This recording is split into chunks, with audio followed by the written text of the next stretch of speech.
a walk-off winner for the Fish on opening day. And it's cut on and missed. That thing is back, and it's gone. And this team is electric.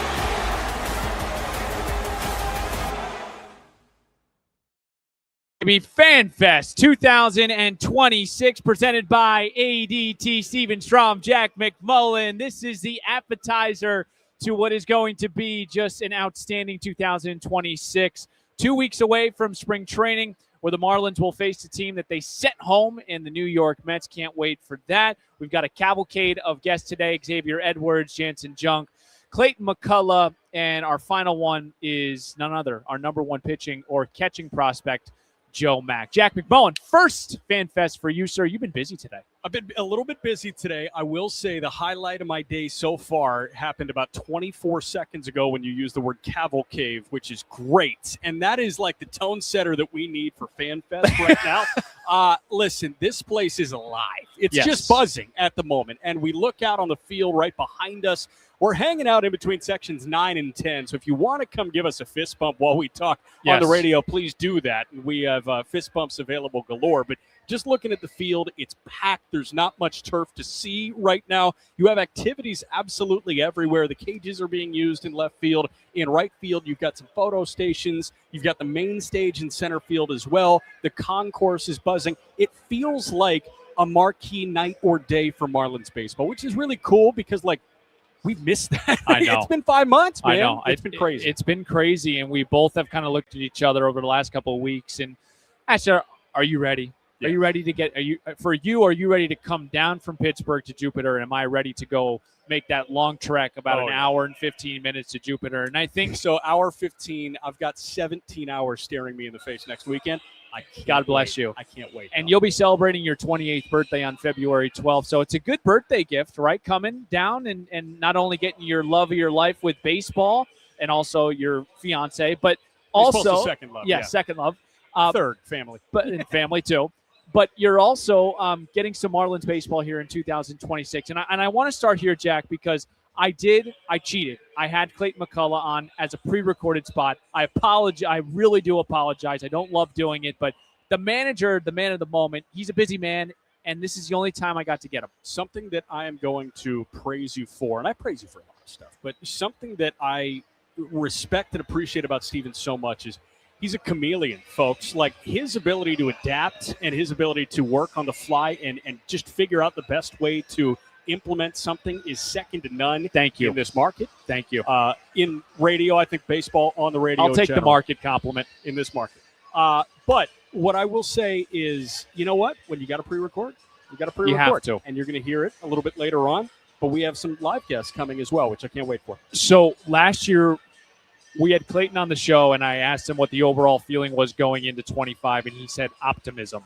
What do you think? This is a really tough question for Jack to jump right into it. I'm ready. What do you think was the buzzword he used going into 2026? There's no wrong answers here because it is a really difficult question. Yeah, I mean, so you mentioned optimism. Like, am I guessing what he said? Yeah. The buzzword. So, determination. Urgency. Yeah, all right. I'll give you – I think if you look up urgency on Google right now and you go synonyms, I think you would find a path to determination. Yes, so I like that. The other word that I was thinking and I settled on determination was kind of like vigor, and I feel like vigor is probably a better comp for urgency because the way that we kind of took in the last month of the season, and it was an amazing last month of the season, right? Chip in the chair. Yep. There was always an opportunity for the Marlins, and they were not mathematically eliminated until the final week of the regular season.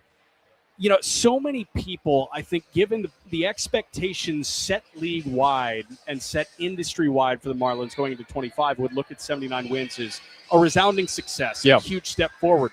But, you know, we're really lucky to have our finger on the pulse of this. And for me, like, I just feel like everybody was a little ticked off, and everybody felt like that was the first thing Peter Bendick said in his press conference. Yeah. He's like, first of all, I just want to say we're really disappointed to be home.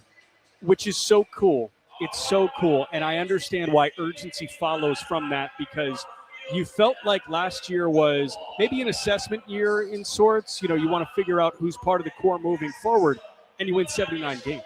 So now that you have answers, why can't you continue to push off of that? And what's pushing off the 79 wins? That's getting to the dance. And so I understand. And it's a roller coaster on how we got to 79 wins, because this is a team that started out 3-1. It was a wild weekend to face the Pittsburgh Pirates, but then they go through this lull at the end of the month. Jack, they were 16 games under 500. They worked their way back to 500. So the path to 79 wins was wild. This year, I think what you're looking for is to minimize those long losing streaks and periods of where guys aren't hitting. And I think it goes into the fun point about this is now you've got a set of individuals that have a year under their belt. Yes. Kyle Stowers at this level, Augustine Ramirez at this level, Liam Hicks at this level. You look at the pitching staff, and I think that's going to be, when we talk about spring storylines, Jack McMullen, the departures of Ryan Weathers and Edward Cabrera. You've got your top guns in Sandy Alcantara and Yuri Perez. Yeah. Now, 3, 4, and 5, rotationally, how do the Marlins piece this together, and what do you think it'll look like this spring? Before we get into that, I want to throw you a thought exercise. Go ahead. Just see what other teams come to mind for you, because I was talking – I didn't think we'd get a cross plug in here 6 minutes and 42 seconds in, but I was talking on the Just Baseball show the other day when Detroit signed Framber Valdez. Yep. And I was just thinking about that 1-2 punch in Detroit of Tarek Skubal and Framber Valdez. And I'm like, okay, I think that might be the best 1-2 punch in Major League Baseball. I think Blake Snell and Yamamoto in L.A. is another 1-2 punch. Who knows about Wheeler's health, but I think Wheeler and Sanchez at the top like that is also a great 1-2 punch. And then I thought a little bit more, and I was like, Sandy and Yuri are not that far behind. No. Are there other teams that jump to mind? I guess, name your 2 Seattle starters, Wu and Castillo or Wu and Gilbert. But, Sandy and Yuri, they're a top blank duo in baseball. Yeah, and I would even go to Boston, too, with now Suarez and Crochet. But, yes, look, I totally am with you. I think one of the guys that Clayton McCulla had mentioned on breakout years on our interview was Yuri. He's come back 15 pounds heavier. And I think with Sandy, you look at the second half of his season, and how can you not start to think that way, that we maybe have one of the best 1-2 punches in all of baseball. Yes. Now, the question that you asked is the thing that follows. And Sandy and Yuri, assuming full health, can cover 40% of the Marlins games. Across 162, they both make 32 starts, sunshine and rainbows and ice cream and seashells and all that good stuff. To your other question, it just seems like a wide-open competition. And there are guys that are familiar names to people that get out to Lone Depot Park. There are guys that are familiar names to the prospect lovers that could be tuned in. But I also think that there are some maybe unfamiliar names to both. And those names are interesting to me. I'm thinking about an Adam Mazur, who only made a handful of starts in the big leagues for the Fish last year. Orion Gusto, who was part of the Jesus Sanchez trade. And then I look at, what they have cooking with Max Meyer, Jansen Junk, who was a revelation last year. That guy was bouncing around on minor league deals. He signed a minor league deal last year, and he turned into one of the more reliable arms that the Marlins had this past year. And then I look at the prospects, too. Braxton Garrett. Brax is the big wild card for me, Jack McMullen. He's a huge one. I was looking at this a little bit earlier today. Mid-June at 24 against the Cardinals. By the way, really good start. 6 innings, a 1-run ball, but that was the last time he threw. So we're nearing 2 years without a regular season start from Braxton Garrett. So he's a big one. But the anvil that I can drop on you right now is Robbie Snelling and Thomas White. When do they factor in? Do they factor in 26? How early do they factor in 26? There are so many irons in the fire here, and it's going to be a fun spring. Now, positionally, Jack, and we're going to get our first guest, one of our cavalcade of guests, and that is Xavier Edwards. He will join us at 5:45. Yes. Positionally, this is going to look different for a couple reasons, and we'll start with the big one, and that's the WBC. WBC, what a way to get into this. Let's go. Baseball's biggest global event is coming to South Florida, ladies and gentlemen. Catch the World Baseball Classic at Lone Depot Park starting March 6th. I did want to get the date, so March 6th. from the first round to the championship. It's all happening right here. Get your tickets at marlins.com/WBC. Love it. The WBC aspect is interesting because the pitching aspect, we only have Sandy pitching for the Dominican Republic. I don't think there's much to figure out with Sandy in spring training. I think we're good on that end. The positional side, Owen Casey, Liam Hicks, Augustine Ramirez, Otto Lopez, Jacob Marcy. Jacob Marcy, you're Italian? I didn't know that. But we're going to see guys like Joe Mack. Yes. Who else we're going to talk to? Yes. Get a lot of run. We're going to see other guys like Max Acosta get a lot of run. Mm-hmm. Positionally, is this a spring where maybe compared to others, you can get in the back of the manager's brain a little bit easier the more you play? And who are some of the positional guys you're excited for in spring? Yeah, number one, yes. This is absolutely an opportunity for so many guys. And it's not, necessarily a Bledsoe situation or a Wally Pipp situation to make it baseball related. But I really don't think it's that, because if you're representing your country, number one, it's an opportunity that I think you have to grab and you have to go do. And credit the Marlins for supporting that too, by the way. Of course. Like, they could have shut down an Owen Casey type thing representing Canada. But number one, Owen Casey broke out in a big way in 2023 for Team Canada. But they just acquired it via trade. So they could have said, you know what, we want you to go through a whole spring. It's really important to represent your country. It's really important to play. And I think baseball's greatest spectacle, which is the World Baseball Classic. So that's really cool. But it's way easier because the entire coaching staff, they're not going to be in Puerto Rico and in Tokyo and in Houston and down here at Lone Depot Park. They're going to be in Jupiter, and they're going to be watching the guys. Not our strength coach. Not our strength coach. He will be in Puerto Rico working with Team Puerto Rico. Really cool for Daniel Vega. But, you look at the opportunity for a lot of these guys to play in front of the big league coaching staff, in front of the decision makers every single day at Roger Dean Chevrolet Stadium, this spring. And to your question about exact guys, like, I look at the middle infield, and Maximo Acosta is a great shout there. I look at the outfield with Owen Casey gone.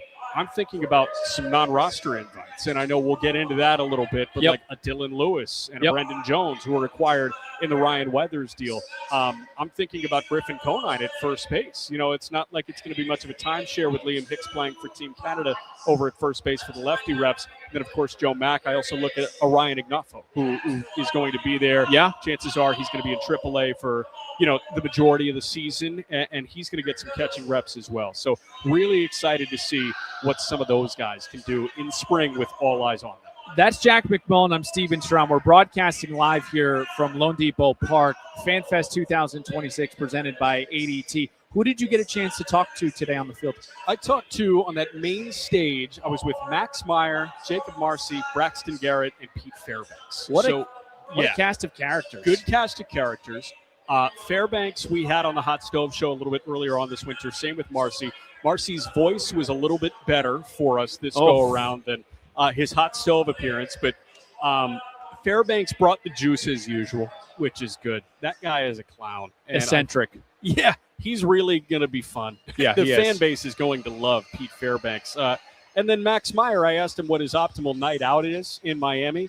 And he said probably just crush the clubhouse spread and then go play video games. So he's a real extrovert and an outdoorsman, which is good. I was joking about the extrovert thing. I was not joking about the outdoorsman. I asked him how his wilderness retreat was in Minnesota. Yeah. He said it was nice. It was good and recharging. And no one connects to nature like Max Meyer. No one. He told us yesterday, I hate my phone. I hate my phone. Yeah. My alarm goes off and I leave it and I don't come back to it until the end of the day. He said he missed some notable events among friends because he just didn't check his phone. I'm like, did you go to Brax's wedding? I missed the text.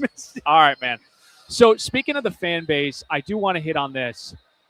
I've had multiple fans come up to me, and Jack, this is only my third FanFest. We've talked about the optimism from last year. Yes. It's real here. Of course. You feel it. I mean, how many people have come up to us and been like, I'm really excited about this year. Like, what are your thoughts? I'm really excited about what is to come here in 2026. And I think that's just, it's a testament to what we've seen from Peter Bendix over the last couple of years. Very difficult in the beginning when he got here and he's making these trades and everyone's like, oh my God, here we go again. Right. Now, and this is just, look, man, you can talk all you want. when you got proof in the pudding, when you've got 79 wins, when you got Kyle Stowers going to the All-Star game, when you keep Sandy Alcantara, you know what you create? You create the trust, Jack. One, what is it? One picture is worth 1,000 words. Is that the common saying? Yep. For me, we're talking heads, right? We're gas bags. You know, we're going to talk and talk and talk, and that's what we do. For me, one positive fan interaction is worth 100 of these conversations, right? Because we can whip ourselves into a frenzy and believe anything that we want. Absolutely. But it's when you have the fan base saying, you know what, I'm really darn excited. That means the world to you, to me, to because us. What are fans usually? They're realists. Naturally realists and yeah. pessimists. Yeah, of course. And Especially like, I'm not baseball sure. fans. Oh, yeah, especially. And this is not a knock on like the baseball community. No. It's just we're with you every night. Every night for 6 months. You know, football, you can turn it on. You're so excited because you have a week to build up to right. it. You know, you have a gut-wrenching loss. You got to do this again in 24 hours? Ugh. But, I mean, there's something so comforting about baseball, and that's why all these people are out here at FanFest right now. Again, a great showing at Lone Depot Park. But the fact that there is a palpable buzz, to quote John Rothstein, and just that essential optimism and this vigor and this urgency from the fan base that's mirrored from Clayton McCulla is just really darn. The urgency thing got me fired up a little bit. Yeah. I mean, I a little bit. I looked at him and he looked at me and he said urgency. And I said, let's go. Like, I'm ready to go. Did he give you a silent pause or just a side eye? He did give me, when I asked him, I said, what's the word? He did pause, look at me, look down, look back up, and say, urgency, with a couple explicit, no, I'm kidding. No, I'm just totally kidding. Fire me up. So our wonderful communications team, hopefully bringing up Xavier Edwards here, because I do have a ton to get to. I'm pretty sure Xavier Edwards got married in the offseason. I think I saw something. Yeah. I definitely saw him at Otto Lopez's wedding. Yes. And it's a tradition, I guess, in the Dominican Republic. After the wedding, you jump in the water. Oh, cool. So I do want to get his thoughts on that. Here he comes, Xavier Edwards on his way, the table setter, the Mr. Second cycle in Marlins franchise history. Yes. Xavier Edwards, he's going to come in right now.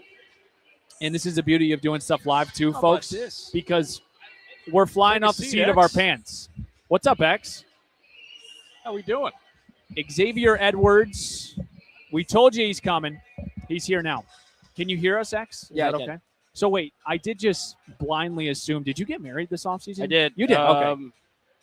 You got the left February hand. 7th. Yeah, about 4 weeks ago. Wow. 4 weeks Tomorrow ago. will be 4 weeks. Was it the greatest day of your life? Yeah, it was. It was definitely one of them for sure. Like emotionally, it's 100%. overwhelming. A lot of tears. Seeing family, friends, loved ones there is a really special day for me and my family. Now, let me ask you, because I'm gearing up for my next January, and I'm just, for me, the anxiety-inducing thing, but also the thing that has the most buildup is like the first look. When did you get the first look? Was it when she was coming down the aisle? Or no, before? so we did like a very kind of intimate wedding, like 40 people, like 20 and 20 on each side, just close family members, family friends, like really close friends, and that was it. So we kind of did like some photos before, but I had a first look of her in the dress outside when we were doing photos. Yeah. And then we did the kind of ceremony, like a shortened ceremony. Did you cry? I did. First look. Yeah. I did then, and I did during the ceremony as well. So yeah, I mean, who officiated the wedding? We call him my uncle, but he's like a really close family friend. We've known him for about 35 years now. They moved from New York with us to Florida, like their family. So we've known my entire life and most of my sister's life. So yeah, really close family friend. Did you do the vows out loud? No, we did private vows.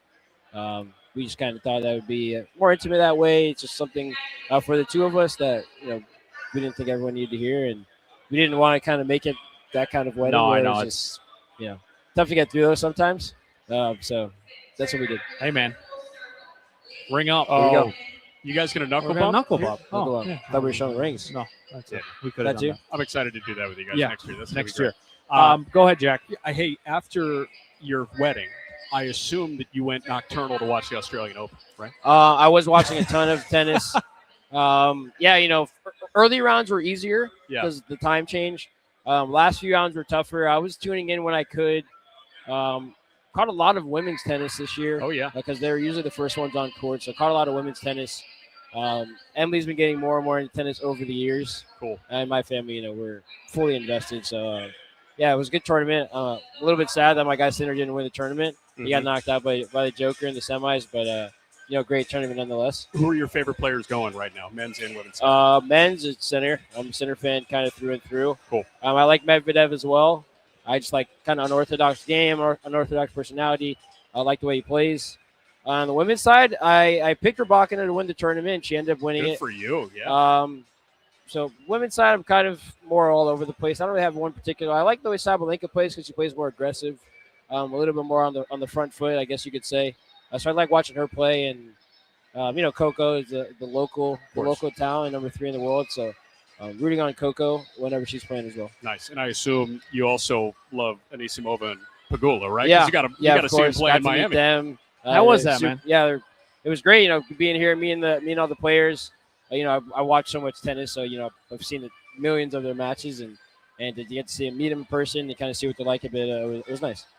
All right, the X-Man is with us now. Let's get into some baseball stuff. I talked to your manager, Clayton McCulla, and last year he told me that the word going into the season was optimism.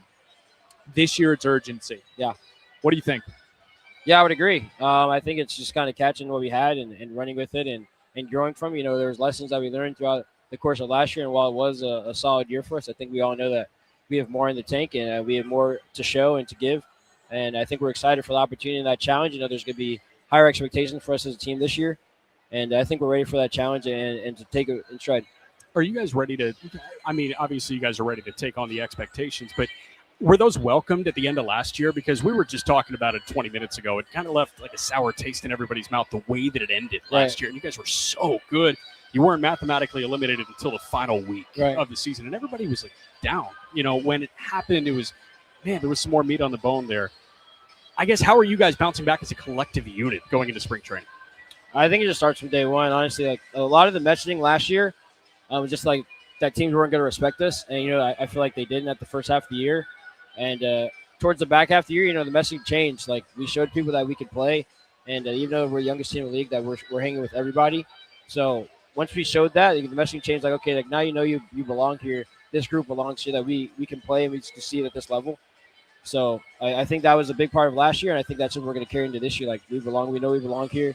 We know that we're more than good enough to play and have success at this level. And as a team, win games and win tight games, and never be out of games. So I think it's important for us to keep kind of having that sense of urgency. So I like that word that's get picked of urgency. That's going to be big for us from day one. Something that we loved watching, something that South Florida baseball fans and baseball fans in general loved watching was back half of the season. It was a magical middle infield tandem defensively. You at second, Otto at short. How much fun did you have playing defense last year? A bunch.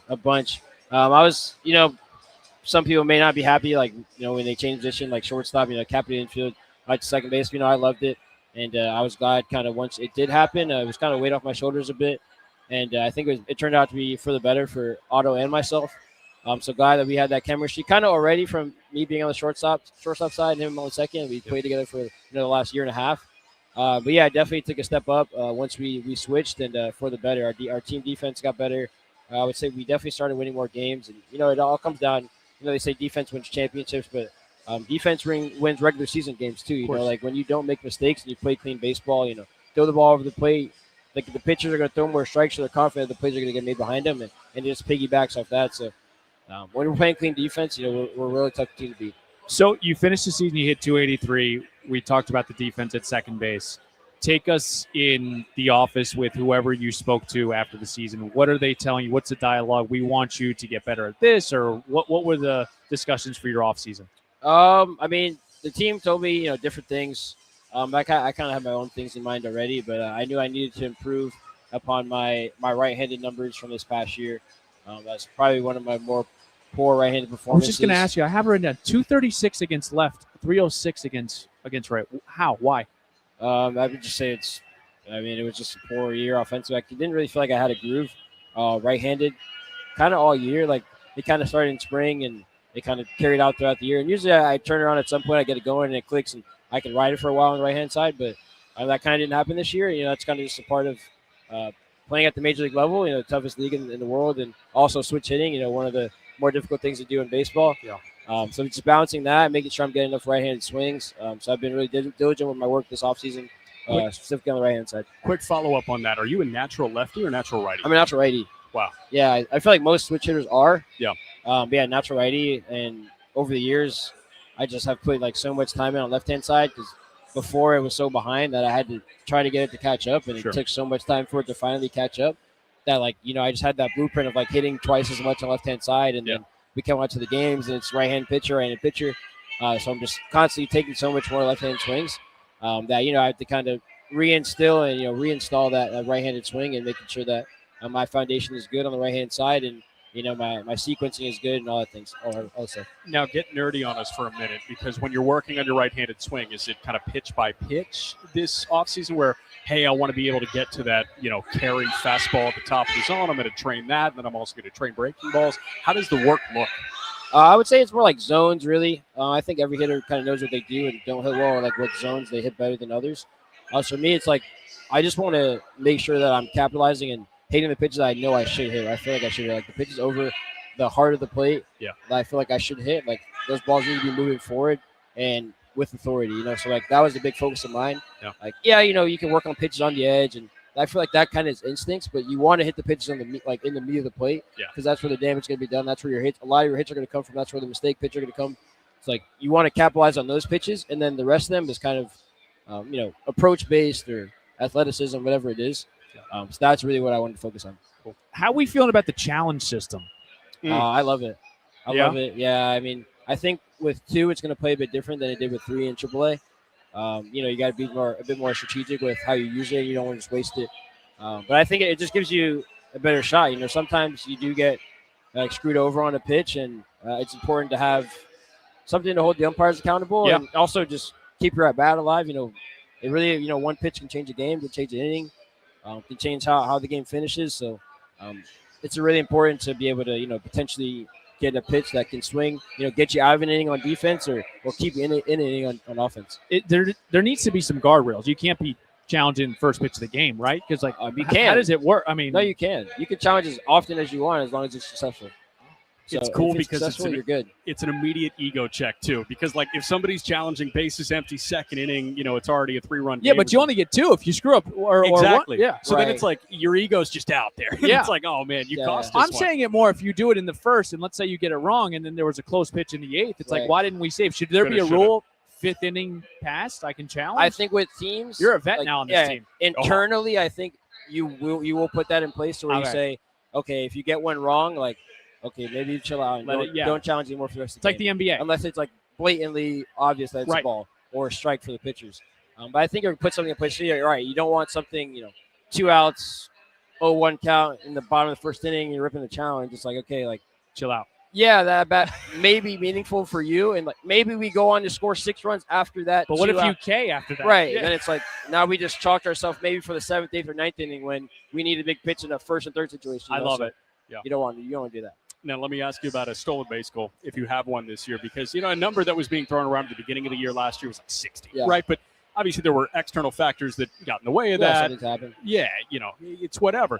Are you setting a numerical goal for yourself, whether it comes to stolen bases or batting average or anything like that? No, I think I kind of just want to give myself the freedom to just go play. I think it's easy to put these goals out there and they can cause pressure in your mind. You feel like if you're not on that pace, then, okay, like I can't hit that number, so now it's out the window. Sure. And I think that happened a little bit. Like I got thrown out for the first time. I was 6 for my first 6. I got thrown out for the first time.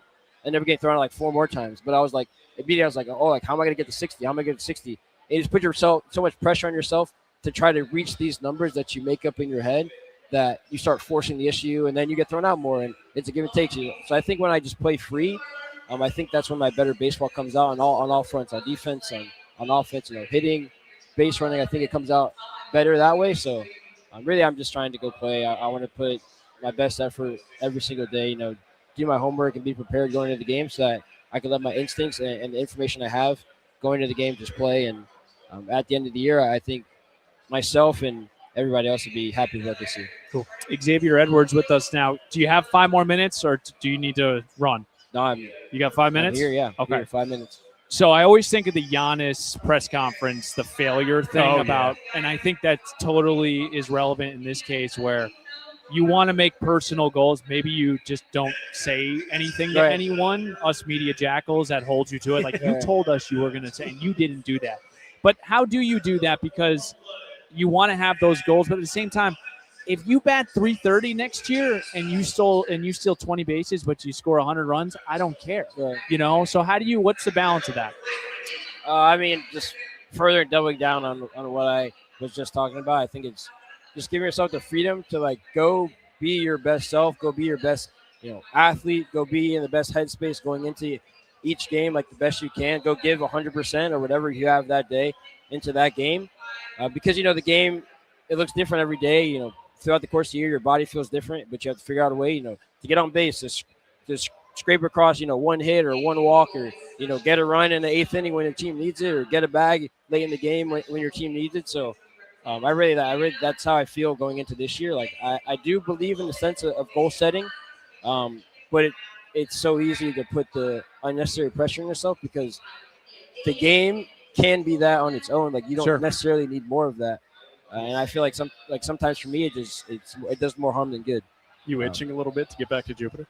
Yeah, I'm ready. I missed yesterday, so I'm excited to see the boys today and see some of the guys. So that's what someone asked me earlier, like, what are you most looking forward to? And I was like, yeah, I'm looking forward to seeing my teammates, and I haven't seen them in 4 or 5 months. Right. And looking forward, getting back to practice. Towards the end of the offseason, kind of get a little tired of, like, I'm lifting 4 times a week. Or, like, all right, like, I kind of want to, like, go to the field and take ground balls and take some swings. Work on stuff on that front and work on double plays. Like, I love clean baseball. So being around that, balls flying around the infield, double play turns, it's all smooth and crisp. Like, that's what I really like. I like being a part of high level baseball. So like, lifting is fun, but baseball is really what makes me go. I understand. I totally understand. Now let me ask you. I was talking to a bunch of card guys up there, and they're kind of people that do, like, the pregame cards and euchre and whatever. Mario Kart's coming back. Yeah, right? It should be. I know we lost Cal, but that should be. I think enough of us should have the new Switch by now. Okay. That we should have a good little group. Now, are you? If we were to put together, like, a preseason power rankings of Mario Kart players, obviously you'd put yourself one. Where do you feel like the consensus would place you? You see, that's kind of tough because we've got a lot of moving parts, so I kind of got to get a lay of the land a little bit. Yeah. I got to see what some guys got. I think, I think who still plays and who's around. I mean, Conine plays. Conine's really good. But he's really good at the old Mario Kart, like Mario Kart 8 Deluxe. He's really good now because he has the old Switch. But it's like the Malcolm in the Middle meme. It's like the future's now. Right. He's got to ante up and get the new Switch and get the Mario Kart World. So I know he's a really, really good old Mario Kart player. So we'll see what his skills are like. But I'd probably rank him up there near the top. Yeah. Stow likes to play. Cool. He's kind of there more for the vibes than anything. Me and him usually sit next to each other on the planes, and we're playing most of the flight. So he was progressing, and he was trending in the right direction towards the end of last year. So he's sliding up the rankings for sure. Just there for the friendship. A little more work to do, but he was putting his time in on the plane, and I can appreciate it. Good. So we'll see. So, X, I did have a question about some of your new coaches. I know Derek Showman obviously to Chicago. Yeah. Pedro Guerrero's still here. Have you had some dialogue with some of your new coaches? Yeah, absolutely, a bunch. I feel like I've been on a FaceTime call like for the last month or so with either Petey or Corbin or Chris, talking about blast motion or swing stuff, attack angles, all kind of blast motion. Yeah. What is that? It's the hit like metric thing on the bottom of the bat. You put it on and it tells you swing metrics or swing play and attack angles, all the kind of nerdy stuff of hitting. What's your blast motion? I've done some swing of it. There's a lot of numbers there. Okay. So I can't really give you any. There's not like I'm a 98. What's your blast score? There's all kinds of. I mean, honestly, more numbers than you would think would be related to swinging a baseball bat. But there's a science to it. So I kind of dove into that a little bit this offseason with those guys, and they suggested it. So I followed and I took some food with it, and analyzing, working on things just to try to improve upon the last season. So I've been in constant contact with those guys. Good guys. And, it's good. They're a good group. Hate to see Showman go.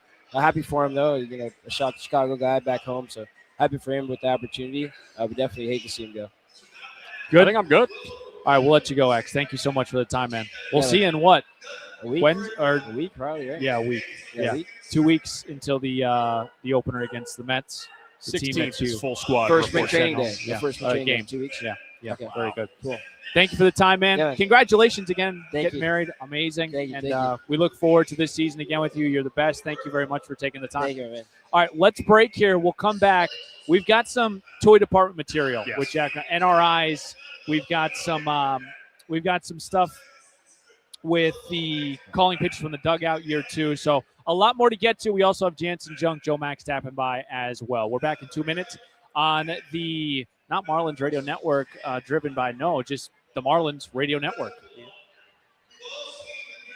All right, good news and bad news. The good news is we're at our seats for opening day. We're usually up there, but we decided to move down here a little bit. The bad news, we're a bit early. But the good news off the bad news is we have room to roam right now. We don't have to sit right next to each other, but I have a feeling these seats might be taken on Friday, March 27th, no? At 7:10. It's the Marlins, it's the Rockies. Go get your tickets now. I know Jack and I are a little bit early. We have not left since the final regular season Mets game. That's how excited we are for 2026. It's going to be an awesome year. Marlins.com/tickets. Again, Friday, March 27th, 7:10. Hopefully the roof is open. We're going to get some fireworks. So excited, Jack McCullough. I cannot wait, Steven Strom, and we're going to get going. What? It's going to be a 90-minute or 100-minute Marlins on deck? I might start at 9 a.m. Yeah, go ahead, man. It's going to be like a radiothon for opening day. I really hope we're going to light up that Home Run Harbor on opening day. And, man, you got to get out here. Lone Depot Park, Friday, March 27th. Again, place to be. Well, folks, Marlins baseball is back on Friday, March 27th. Catch the Fightin' Fish taking on the Colorado Rockies at 7:10 p.m. The first 25,000 fans take on the first ever Marlins opening day bobblehead featuring Kyle Stowers. Let's go. Then stick around for an epic post-game fireworks show. Get your tickets at marlins.com/opening day, Steven. You miss doing those? Of course. Yeah, it's fun because, you read as passionately as you've ever read before. Yeah. Nobody reads as passionately as that. Do you ever get people ask you to do your broadcast voice? Yes. Yeah, that happens to me, too. Do you have a broadcast voice? No, what I tell them, and I feel like such a Ebenezer Scrooge when I say this, I don't really have one. It's just a more emotionally invested version of my normal voice. Yes. Is that how you answer? It's like having conversations with your in-laws. Like, you're just like, wow, that's really cool. Right. That's awesome. It's not that cool, but it's really cool. You're going to hear it in my voice. You know what I'm saying? Yeah. The other cool thing is when people don't know when we're live and they just want to have conversations with us. I love those people. Yeah. Go ahead. Go say hello. 100%. That's fine. I'll ask real quick. You know what? The thing about Jack and I, we're never going to turn away anyone that comes to if it was up to us, we'd get you another headset and we'd be able to talk shop. You want to ask some questions. You got some takes on the team. This is sports radio, folks. This is my thing. This is my jam. I used to call in all the time. The fans are the most important thing. So anytime anyone wants to come over here and stop our show, it's okay. Of course. I just told them, I said, if it was up to me, we'd have a third headset just for fans. Ooh. Yeah. I better be careful what I wish for. Then you run a risk of the wrong fan. But he made a great point. What did he say? He said, diehard Marlins fan. Okay. And it was a fascinating question. He said, don't you think the new ABS challenge system is going to benefit Jansen Junk and Braxton Garrett? I was like, interesting point. And he said, because they're not going to be squeezed. They know what the strike zone is. I was like, and those guys make their money on pinpoint accuracy. On the perimeter of the strike zone. Yep. I was lucky. I got 2 years of experimentation with the challenge system when I was in Indianapolis. And I got a year of 3 challenges. I got half a year of the fully automated zone where the umpire is just wearing an earpiece and like a Siri voice tells them, ball, strike. And then they just wait for that. That's terrible. It just takes the human element out of it. I got a year and a half of 3 challenges, and then I got half a season of 2 challenges. So you're pretty educated in this. I feel good about this. Yeah. I don't feel good about a lot. It's like a bachelor's degree or like an associate's degree in ABS? Yeah. So I feel like I'm somewhere between. Like I started my second semester of my third year, so I'm on the way to the bachelor's, but the associate's is already in the back pocket. But I will say 2 exponentially better than 3 because people get so trigger happy, and we started talking about this a little bit with Xavier Edwards. 2, there's actually strategy to deploy there, but it will benefit command-oriented pitchers because they will know what the strike zone is. Absolutely. It's really cool. Awesome combo with Xavier Edwards. It's so funny. I asked him about, when you hit 283 at the big league level, you play second base like a Gold Glover, in my opinion. What do you tell the guy to work on? I mean, it's just so funny. X to me is the one guy that I know what I'm getting from every single night, and that's no disrespect to anyone on the team, and I'm including pitchers as well. I know what I'm going to get from Xavier Edwards. I'm going to get someone that's not going to hit less than 280 on the batting average. I know he's going to steal more than 26 bases this year, and I know he's going to be on base, and he's going to play really good, solid defense. Photo time. We're doing a selfie. We're doing selfie time? We're doing selfie. Go ahead. It's Come on selfie in. time, man. We don't care, again, folks. People on the live stream right now, we've got someone coming in here. We will make sure we take a picture with you, and he's a even if we're live. Fan. That's the good stuff. And a good point. A good point on the ABS. Right. Yes. Great to meet you. Good stuff. Nice to meet you. A really good point on the ABS with Jansen Junk and Braxton Garrett. So, what were we saying? Xavier Edwards. Yes. He is the one guy that I know what I'm going to get. And that's something that I think not a lot of teams, especially this young, can say. And I meant it when I said he's a veteran now. I mean, Xavier Edwards is 26 years old, but he's got probably, I'm trying to think, the most service time. Maybe him and Morrell. I don't even know if Morrell has enough service time to beat X at this point. Position players, yeah. When you think position players, he doesn't have less than Gus. Doesn't have less than Otto, Griff, Stowers. Yeah, he might be the one with the most service time. He might be the leader. Wow, that's amazing. But it's really cool because that guy, number one, earned it. Like, he was so good in AAA. I'm sure you remember when he initially came up. Yeah. Those numbers were cartoon numbers in Jacksonville. And he was not striking out. He was stealing a bunch of bags. He was hitting for a high average. He was walking. He was as flawless a contact-oriented hitter as there was in the minor leagues. And, I think this past year was honestly a good time to have him take his lumps offensively, where he didn't hit 320 like he did in 2024. He wasn't. The reason why he didn't hit over 300 this year, by the way, Jack, was his August. Remember his August? Yeah, it was really tough. But it's tough. I think it only ended up being 250 or 240 or something like that, which is so funny, the barometer. The goalposts are just different for a guy like that. Hi, how we doing? It's really funny. Yeah, we're saying hello hey to a bunch of fans. This is just good stuff. But, no, this is great. So we've got thumbs up here. The big thing for me with X is, like, the lumps are going to be relative. Yep. And they're also, like, he comes out the other side. His September was pretty darn good. Yes. After that August. So for me, I assume the messaging to him, and he laid it out, like, a lot of it was offensively paced. Because defensively, shortstop, there were some holes to poke, right? Maybe arm strength, maybe footwork. At second base, there were no holes to poke. That also ended up being one of the most underrated moves that whoever in charge, I don't know if it was Peter Bendix, I don't know if it was Clayton McCulla, or just organizationally making that move was genius. And again, it wasn't because of Xavier Edwards necessarily not playing well. It was more about Otto Lopez just being significantly better. And that's no disrespect because Xavier Edwards plays a killer second base. How about this crowd we have right now? Just good. Hovering around us. I love this. I have no idea if they're here for me, but Josh in front of us doing a killer job as far as security is concerned. I feel safe. This is really Pedro good. and Todd better take some notes. I'm totally kidding. I feel good. Okay, so the next thing I want to talk to you about with Xavier Edwards, he might not be the table setter this year.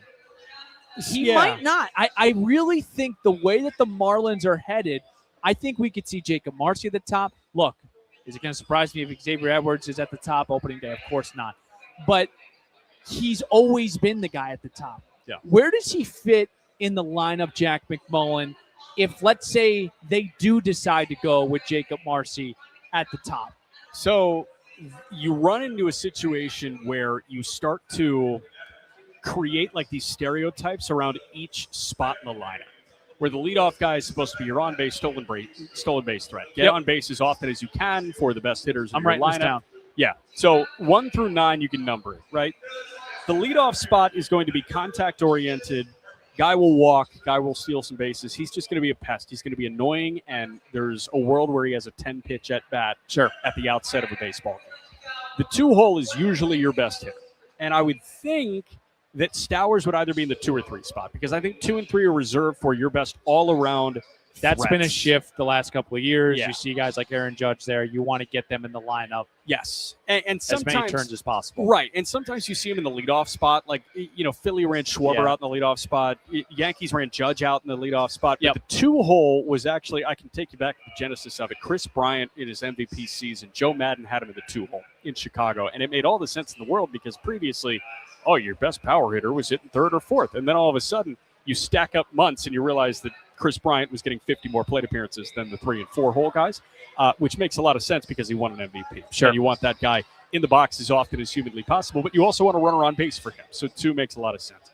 3 is going to be a power guy, right? Augustine. One of the 2. Yeah, Augustine makes a lot of sense there.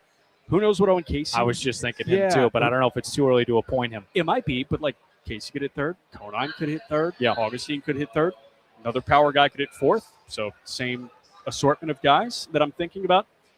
5th is an interesting one. It's kind of turned into a swing spot because the 5-hole has almost always been a power spot, right?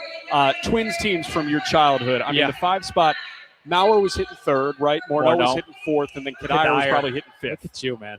Listen, solid. Sicko. Really I've been solid. a sicko for a long time. Yeah, but Kadire hitting 5th. Who's your Michael Kadire? Who's your well-rounded, power-oriented guy? I think it's also an assortment of, maybe a. I think it's Otto, but then I don't necessarily think of him as a power guy. Maybe a Norby. Yes, probably Norby fits the bill for what you're trying to describe. Norby could be cool. I think Paulie could be cool in that spot as well. And then you run into a situation where Xavier Edwards and Otto Lopez could be slinking down to the 6 or 7 spot. I know that's going to be weird. I'm not sure if they're going to do that. It's going to be really interesting. But that's the burden of having a good team. Yeah. The 2023 Atlanta Braves. What does everybody talk about? They don't talk about, Olsen hit 3rd, Acuna hit 2nd. No, like when you talk about a great lineup, you always cite the 8-hitter. Like, that Braves lineup was so good because Michael Harris hit 8th. Yes, right? yes, like, yes. That's always right. the argument. Yes. The Dodger lineup is so good because Will Smith is hitting 6th. Yeah. We have a lineup where Otto Lopez could be hitting 7th. Xavier Edwards could be hitting 7th. That's so cool going into a year. Spring training is going to be interesting to watch in that regard when it comes to lineup construction. I also think you need to give it 4 to 6 weeks in the regular season. I think we're going to find out May 15, June 1, what the lineup for the foreseeable future actually looks like. Want to do some housekeeping after an excellent conversation with Xavier Edwards. We are live from FanFest here 2026. It has turned into just a stunning day. I keep looking behind me because the backdrop here, folks, the city of Miami, you can take New York City. And I'm from Jersey. I will take this Miami skyline, especially when the windows and the panels are open here at Lone Depot Park. It's just exquisite. There are tons of people down on the field, and it turns into just an incredible event. It is what I call the appetizer to the 2026 baseball season.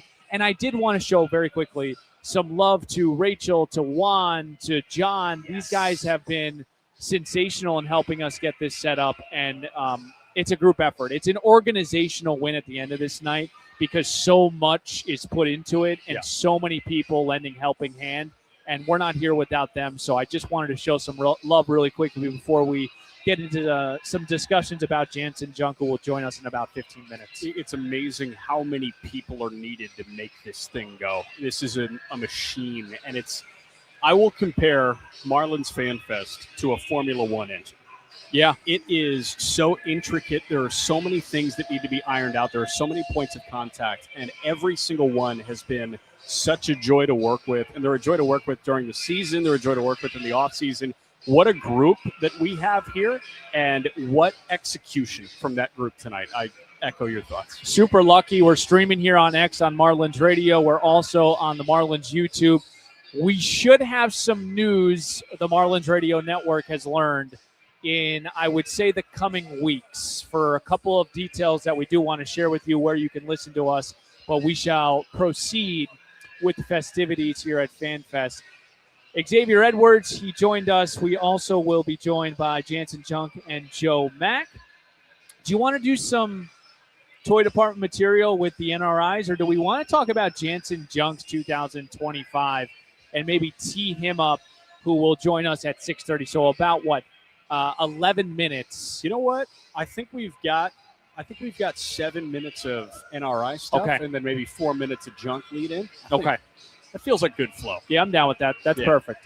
Okay, so the NRI stuff, non-roster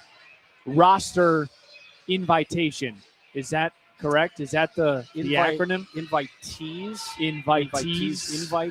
Non-roster invitees. Invitations. Non-roster invitations. They receive non-roster invitations In the mail. They are non-roster invitees. Okay. I wonder if it's like a mailed thing, or if it's a PDF, or if it's just a text.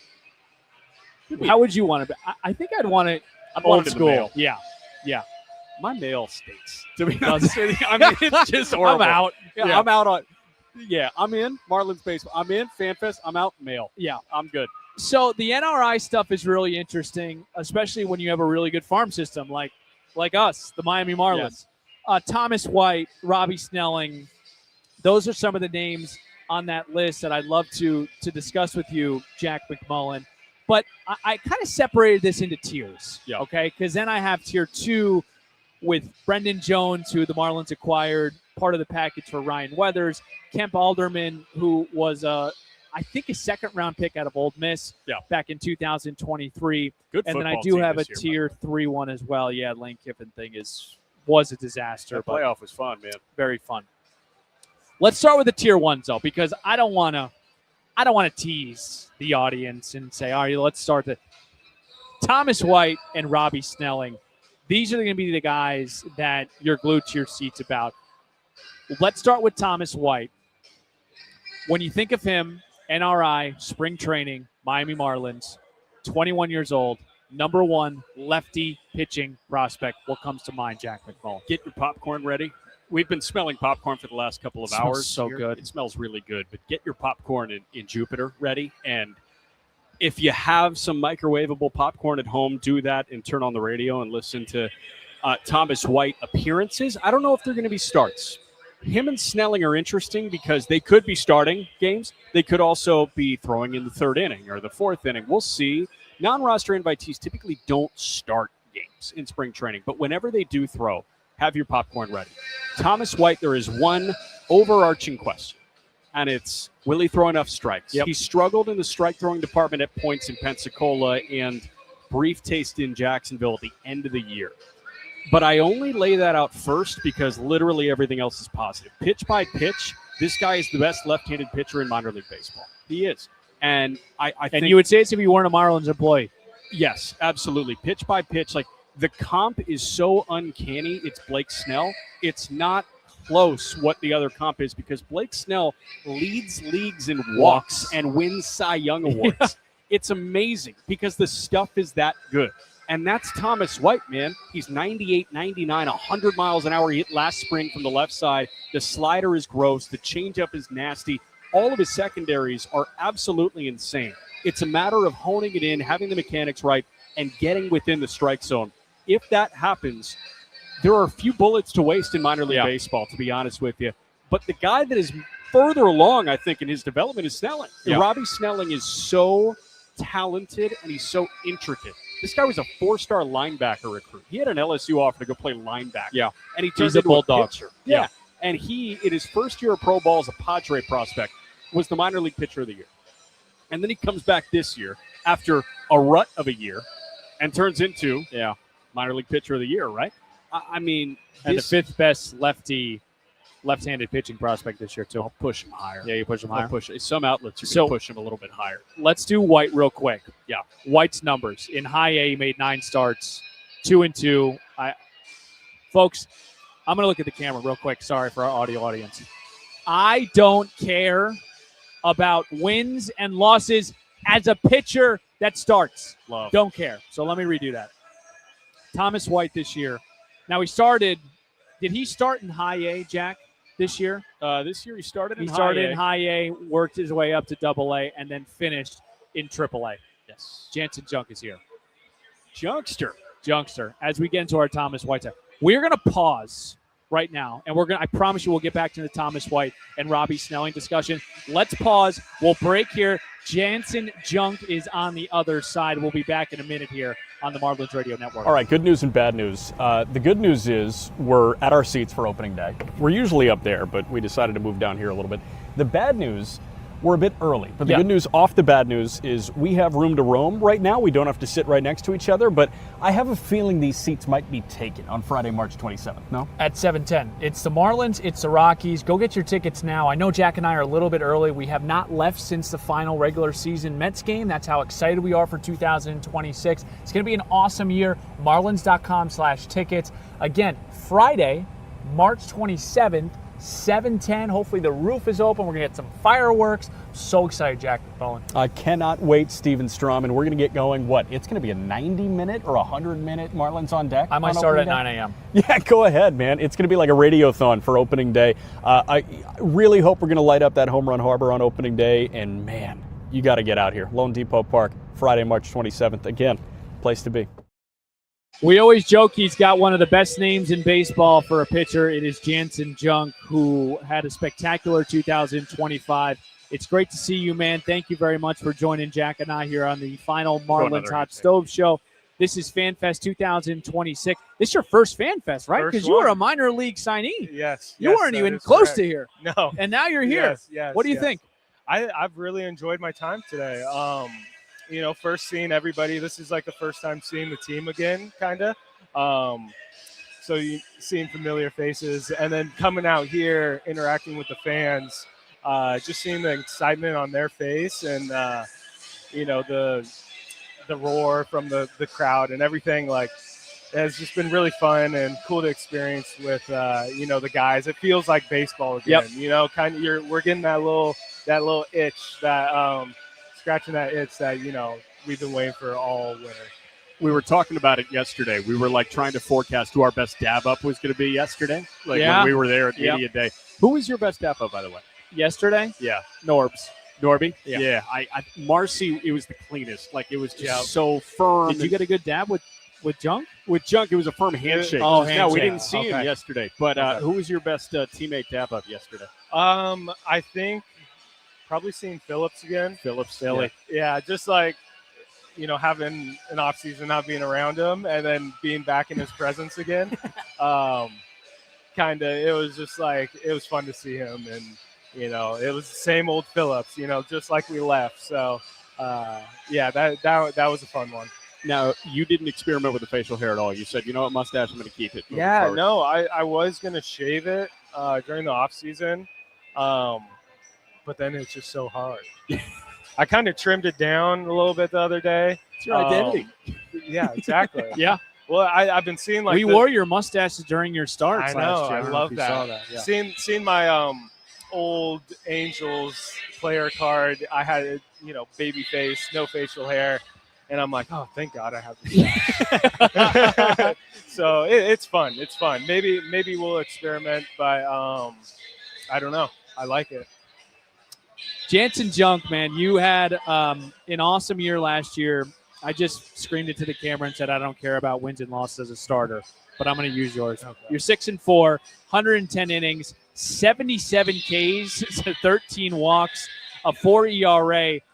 What was the discussions like for you when your 2025 season ended? You talked to the front office. What was the message to you and what your offseason was going to look like? Yeah, talking to them after the season, it was pretty much, they were proud of what I did. My journey just kind of been kind of crazy, up and down, especially the last few years. So they acknowledge that, take a second and look back at it. Yep. And, be proud of what you did this year. For me, I feel like as a competitor, I'm always trying to get better. So it's kind of hard for me to think about my accolades or whatever. The final product is always about what's next. What's next? It's a blessing and curse of baseball. It's like, how do I fine tune my process? Where do I get better? So like for me, them allowing me to step back and be like, okay, like, did you watch highlights of yourself to do that? Or no, I didn't.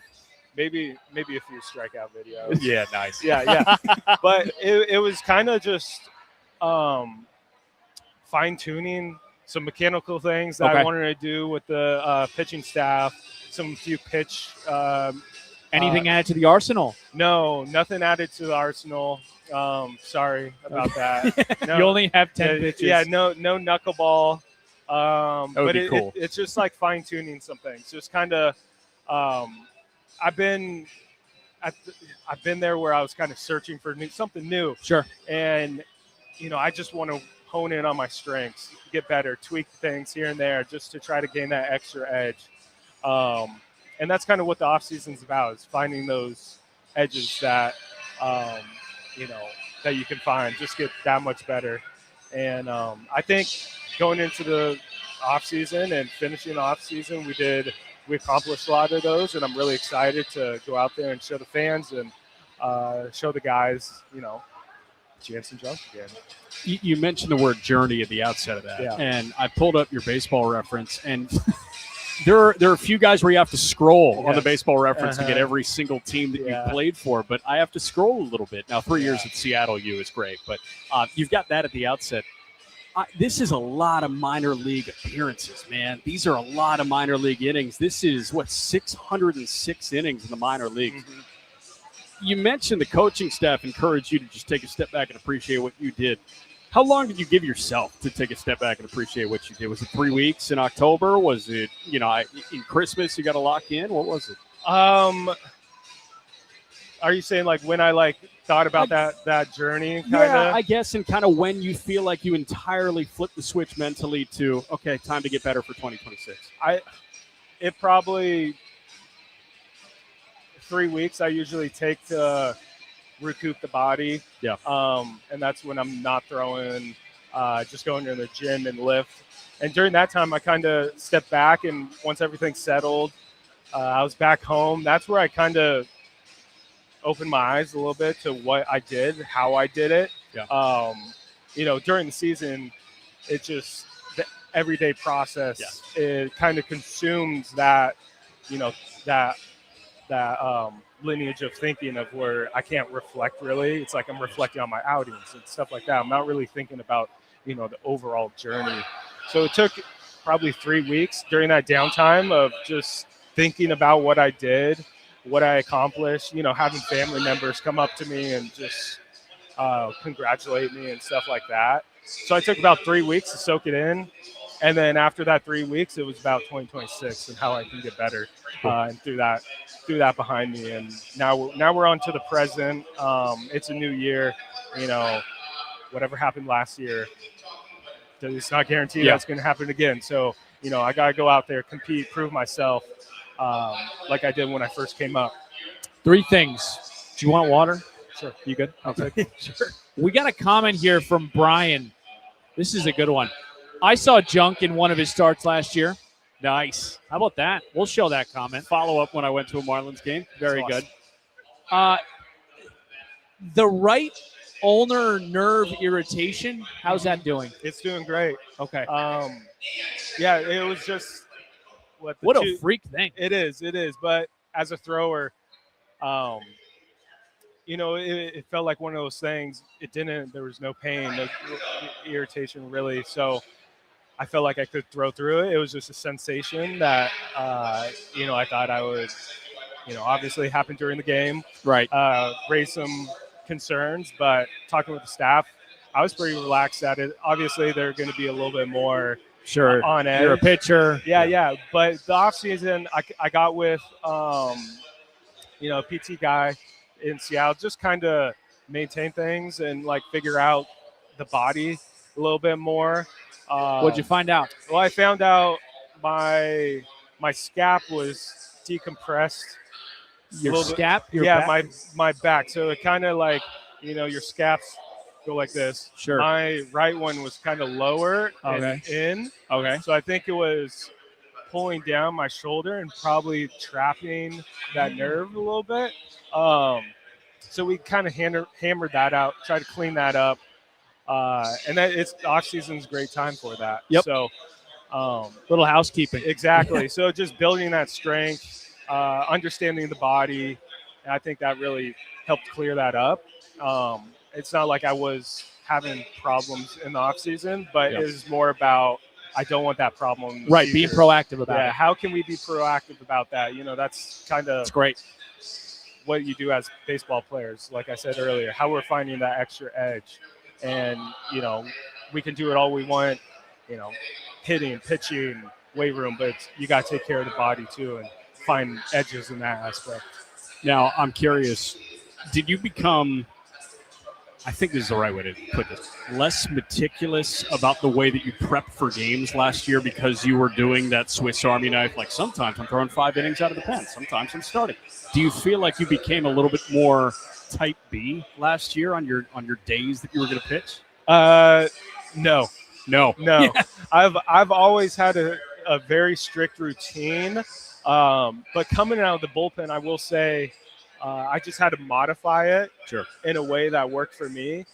And getting the experience coming out of the bullpen, I was able to find that out, talking to the guys in the bullpen, kind of figuring out what they do, and kind of related to my starter routine that I would do normally.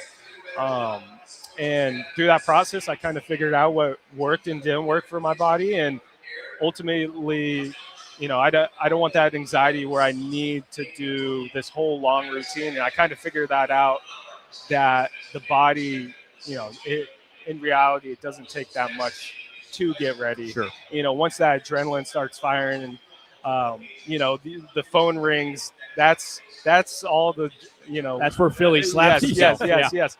That's where all the adrenaline gets spiked and you're loose as a goose. And I kind of found that process out, coming out of the bullpen. And I think it, helped my routine as a starter out because I didn't have to be as precise. If I didn't get to something, then I wasn't stressed out about it. So I am curious because I feel like we had a couple different Jansen Junk moments, right? In Anaheim, that was the first Jansen Junk moment where it was 5 innings and it was amazing out of the pen in Anaheim. And we were like, this is awesome. This is great. And then I think about your start in Boston where you went, I mean, you were side by side with Crochet, right? You guys were matching each other frame by frame. Oh, my gosh, yeah. Do you have a favorite outing from last year? I think it's so funny you said it. We just had a question. Favorite road ballpark to pitch at. Cool. So answer Jack's and then answer Ryan.11. I would say the one you just mentioned, Boston. Fenway. Just the history there. The crowd was really into it. I think it was Players Weekend that weekend, so it's just a beautiful, beautiful stadium, and of course. Just so much history, just inside and outside the ballpark. And then going back to your question, I would say probably the Cincinnati game against the Reds. It was a very hot, humid day. Yes. And I think we had a rain delay. And going into it in the bullpen, I was like, oh my goodness, this is the worst I feel. Everything I was probably executed like 3 pitches. And I was like, okay, let's go. Like we got give it a whirl. We got to compete today. And through that process, that first inning, I think I had like 2 walks or something like that. And felt like I couldn't command the zone. I was struggling. It was hot, humid. And, through that process, I just bared down, just something mentally switched. And I ended up going 5 innings, 1 hit maybe in that 5th inning or something. And when you do it, when you perform like that and not feeling well, your confidence just has to go boom. Yeah, and I didn't have any of my stuff, but at the end of the day, it was just bearing down, competing, believing in myself, not folding. In those moments, you can either fold or you can persevere through it and, say, I don't care how I'm feeling.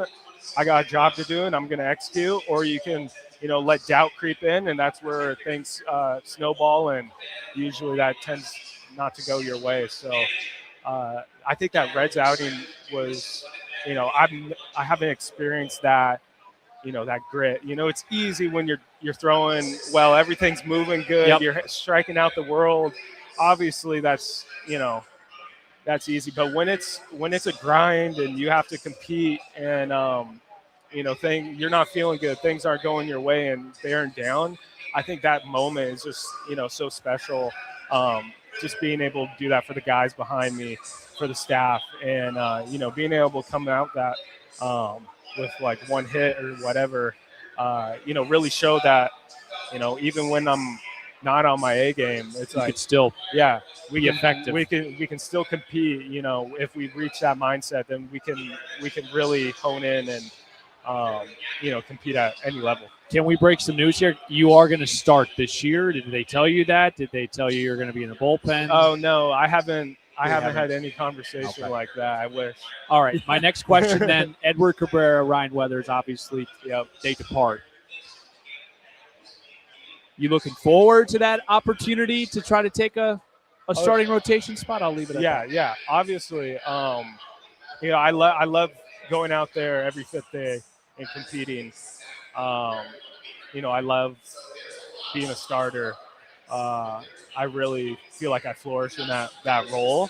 But at the same time, I've done both. I've flourished as a reliever, as we saw last year, and I'm just doing whatever helps the team. But obviously, personally, I love starting. I love going out there every fifth day, and I hope I can do that this year. Do you have like conversations with family and friends about the Marlins in 2025? Because there were people that came up to us during the offseason. Were like, they were so fun, man. It was great. I was back in the Midwest, and people were like, they were fun to watch. And I'm sure when you went back to the Northeast, when you go back to Seattle, did people come up to you and was like, you guys were awesome last year? Yeah, that's funny. I did. I went back to Seattle University for their, Scooble? No, he wasn't there. I think big time. He had a hearing or something that. I was trying to make a joke. Yeah. He wasn't there, but we had like our first pitch dinner, and just seeing, family, community come up to me, and congratulate me on, not just my success, but the team. It was, I feel like we opened a lot of eyes this past year, just like the potential that this team can bring.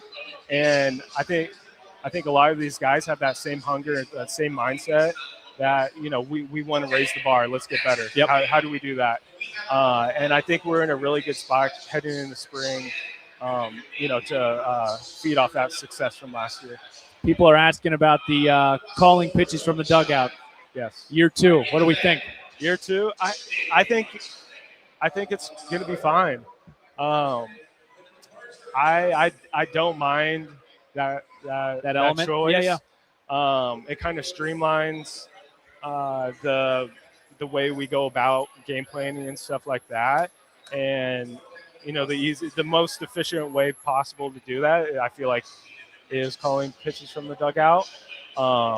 And I think that's about just gaining that extra edge on a team. And I think it's going to work out really well. Another year of pitch designs. You're like Mr. Pitch Design. I mean, we talked to you. Does all he the not time. fit the organization? It's perfect. Like drive line, the pitch design, the calling pitches. Yeah. You're perfect for this organization, man. Yeah, I appreciate it. Yeah. It was a buzzword, and there were articles written about it at the beginning of the year, and people like around the country tried to spin it in this negative way. And then to steal a line from Steven, like the smiley face on the cereal box of like pitch design works. Yes. How much fun was that as opposed to a different bullpen that you probably threw in Nashville and threw when you were a Yankee draft pick? Well, I think it's a credit to the staff and what they've developed in their philosophy on the pitching side. It's just, I've been places where you just throw your bullpen and you go up there and, throw 20 pitches, 25 pitches, and okay, good, you got your work in. But, there's an element to, when Moskos or whoever's back there, he's not like micromanaging you, but we're trying to get better every single week. And it's like, how do we do that? How do we make sure things are in the right place? You can see trends of if your sliders, not sweeping as much recently or whatever. It's like, okay, let's hone in. And that's where you really, pitch design. And we're not always developing things in season, but I think, having that, the access to all the technology and data and stuff like that, makes it really easy to, keep arsenals and stuff at major league level. Does this analogy make sense? Some people get up in the morning and they watch TV. Some people get up in the morning and they do a crossword puzzle. But the crossword puzzle kind of gets your brain and muscles active. Yes. Is that kind of versus the watching TV? All right, do your side session. Nice. That's not my throwing motion. I'm just telling you. You know what I'm saying? Yeah, no, I think that's a great way to put it. I don't think development stops at the major league level.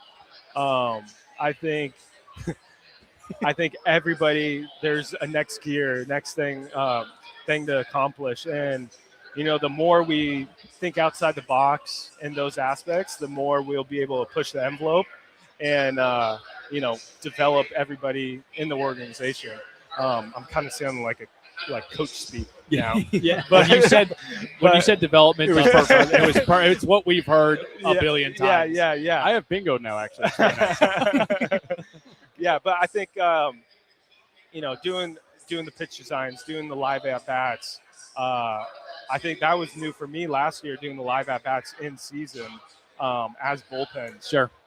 And I think, like you said, you can fall into being, just going through the motions. Just throwing a bullpen, it's easy. It's like a long season. And, we do, hundreds of bullpens. So, adding that extra layer of competition, I think is great for the hitters and pitcher, just because you can find that edge. It unlocks that certain competition in you that you want to get this guy that you want to have just throwing a normal bullpen. Jansen, thank you. Shake my hand with the left. I don't want to touch your pitching hand. Thank you so much, Jansen. I'm going to touch your throw. You're the best. Thank you very much for joining us, man. We're looking forward to seeing you next week. And cheers to a healthy and amazing 2026, man. Thank you for stopping by. Thank you guys for having me on. Appreciate it. We'll break. We got Joe Mack. He's been waiting here for a couple minutes. We don't want to keep the number one catching prospect up and at him too long. So we'll break. We'll come back with Joe Mack. He's next on the Marlins Hot Stove Show. All right, Stephen, I've got good news and bad news. Good news is we got to our seats for opening day. Yep. Our perch is usually up there, but we're here. Bad news is we're a little early, but good news off the bad news, we have room to roam a little bit. We don't have to sit right next to each other, which is nice. We haven't left since the final game against the Mets. We're still here. It's about to be February, and we're ready for baseball. And this is cool because we never sit here. Like you said, we're up over there. Pretty high up. It is pretty high up. And you know what? These can be yours. 7:10 on Friday, March 27th, Marlins Rockies, opening day. Roof open, fireworks to follow. Yep. It has the makings of one of those special nights on the baseball calendar. Yeah. And I just cannot wait to see literally everybody out here. I just saw Augustine Ramirez hit a home run. Like, manifestation? Is it something I'm seeing deja vu? I'm not sure. But I'm seeing things. I'm looking down right field, the Kyle Stowers walk-off on opening day. Make sure to get your tickets again, 7:10. We don't know who's going to be opening starter, but we can assume it could be a certain someone. But nothing official yet. 7:10. And we're going to light up that home run harbor, baby. Yeah. It's going to be fun. Talk to you guys then.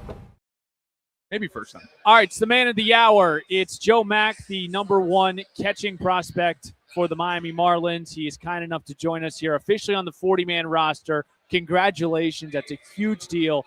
But more importantly, the 40-man roster spot means you get to attend FanFest. How you doing? How is it? Give us your Joe Mack takeaways of FanFest so far. Yeah, I mean, it's been a great time overall, being able to see all these fans out here, just seeing everybody, meeting a lot of people, signing things for people, talking with them, having good conversations. And it's really cool to see everybody coming out here because, all this is possible about the fans. And it's really nice to kind of interact with them and see what they're talking about and just, interact as normal people. It's cool to see that we're able to do that. And it kind of gets caught up in like, oh, he's a baseball player, this person, this and this. But, at the end of the day, we're all humans. Yep. And it's nice to just relate to people. 100%. You mentioned that you were here after you were drafted. I assume summertime draft, roof closed. Thoughts on roof open, Lone Depot Park? I like it. Yeah. I like it. Roof open's pretty cool. It's a different experience, but it's nice to see the sun sometimes. I know the shades will get a little bit iffy and then, but it's nice breeze. Yes. So yeah, It's beautiful outside right now, and it's beautiful to have you here, man. How's the off season gone for you? What have been the conversations and dialogue with the front office been, obviously, after being added to the 40-man? Yeah, I mean, there's been a lot of improvements going on with my game. Obviously, every single day, I'm trying to get 1% better. Stacking bricks and just taking those it. cliches. Yeah, Give it to me, Absolutely. baby. No, they work. It's crazy. They might be cliche, but it works. So I spent my off season at Cressy, doing work there. So Nice. that was very, very nice time being able to. I met Tyler Phillips there for the first time. Got to catch a bunch of his bullpens, see who he is as a guy. Did he Braxton slap Garrett. himself before he No, threw to you or not, no? not, Okay. not in the bullpens. Not in the Okay. bullpens, but he's getting to that point pretty soon. He's going to start doing it soon. How's Brax looking? He's looking good. He's looking really good. He's healthy. That's the best part. Most important part is him being healthy and being able to be out in the field and go out and perform. So he looks really good. Stuff's there. Velo's going up too, so looks very good. Now, last spring, we had a quick conversation, and I asked you your go-to wing spot in Buffalo, New York. Did you get the opportunity to go back to Buffalo and partake in the wings at all? I actually didn't this year. This was the first time this year in my life, I didn't go back to Buffalo. Okay. So I decided to spend the year here and the off season here. My family's moving down here, so Oh, cool. my Nice. parents now live in the Villages in Orlando, Nice. and my sister lives here as well in Jupiter Farms. So it's kind of nice to just be around all family and just being around everybody. So I'd be the only one in Buffalo, so no point in going up there, and not to mention the freezing. Yeah. That Oh. also. It sounds that like you're also, not clamoring to go back. No, not exactly. Not Chicago, Jersey, Buffalo. Those are tough winners. exactly. Tough winters. I mean, the last 2 winters we had like 5 to 7 feet of snow. It was ridiculous. We had a mandatory. You couldn't leave your house. It was so much snow. It was ridiculous. It was like we were in the apocalypse. Are you a Bills fan? Yes, Are you absolutely. okay? Big Bills fan. I'm okay. I'm doing good. I'm hanging in there. We'll see what goes on with all the changes and everything. We'll see. I mean, I'm confident in it. Now, So- did you go to the game in Jacksonville or no? I went to a game in Jacksonville, not that one. Okay. Not at Jacksonville. I went to one in Fort Lauderdale against the Dolphins. The Dolphins. Yeah. That was pretty cool. I went. My buddies came in. My sister actually went too, so that was really nice. But it was a lot of fun. We lost that game, unfortunately, and the amount of booze and like just talking smack was unbelievable. I mean, you were like, they would just say bye, Wow. all that taunting and all that stuff. It was crazy, but it was a cool experience. I mean, I'm really excited about that and looking forward to seeing what they're going to do next year. All right, let's get to the meat and potatoes, man. You had another incredible year, man. Let's start with winning the AAA championship. What did that mean? I mean, that was just a testament to the season. That was just showing that we got it done early and we didn't stop working. We kept going, kept doing everything we needed to do, and ultimately we pulled through. And it was an experience, a roller coaster of emotions. It was a long season, of course. Hopefully the season gets longer for me as well this year. But it was just a really, really cool experience overall. Just being able to like be down in the nitty gritty with all those guys. Seeing a lot of people come in, seeing a lot of people go out, people going up. It's really exciting, and just to be able to pull through and get the job done for our teammates past was a very cool experience. Now, did you also start levitating when Jacob Berry hit the home run? I think I did, honestly. I jumped up and down like I was a little kid again, like jumping for joy. It was a really, really cool time. I was able to I was right there on deck too. Yeah. So, just seeing that and just running out to him and having the high fives, Yeah. it was an unbelievable experience. I'm really sure, cool. man. Now, 25 was chock full of accolades for you, and we're talking about the AAA National Championship Futures Game appearance. This outlet, that outlet is ranking you a top 5 catching prospect in the game, a top 3 catching prospect in the game. Do you have like blockers on? Do you care about that stuff? Will you wear it as a badge of honor, or is that one of those things that you just want to stiff arm and control your day? That's a good question. Those are things that I don't really look at. Those are things that don't really hold weight to me, because at the end of the day, what is a ranking on a sheet of paper going to, prove dominance or prove ability on the field? So, I really shut that out. And I also don't really, opinions of other people don't really matter. And, just shutting that out and just being able to just focus on what I'm doing and being present where my feet are. And I'll tell you another thing that helps me is God, being able to have his presence on me and just the peace that he gives me. And, it doesn't really bother me what people think, good or bad. It's great if you think I'm great. It's great if you think I'm bad. It's all good. So at the end of the day, I just got to go and just be my own self, be my person. All right, so here's one opinion that could matter. This was Peter Bendix the day after the season, or the week after the season. Okay. On Joe Mack. Joe Mack did everything you could want from a 22-year-old catcher. Offensively, defensively, as a leader, he's a special player. What goes through your mind when you hear that? That's an amazing statement. Just being able to hear that from Peter and the GM and all that is really, really cool. It's very encouraging. And it just gives me more motivation to do even better and be a better player each year that I go into the field. We talked about this a little bit when we had you and Thomas on right before the Futures game, and we asked you, why do you feel like people describe you as special? Has that changed? Has that answer changed? And how would you answer that? Why do people describe Joe Mack as special? I think it has to do with a little bit of both who I am on the field, but also more importantly who I am off the field. I'm a human being first. I'm just a relatable person, I feel like. And, I'm able to just have good conversations with people. And I think that that's also a reason why people kind of look at me like that. So I don't really feel special.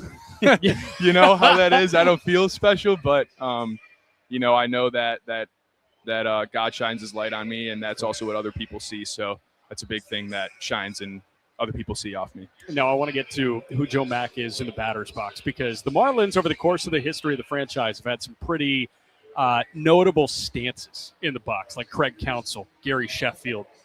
We've got a lot of guys. Now, I think when you get to play at Lone Depot Park, a lot of kids in South Florida are going to be putting their hands high above their head and pointing the bat towards the pitcher's mouth.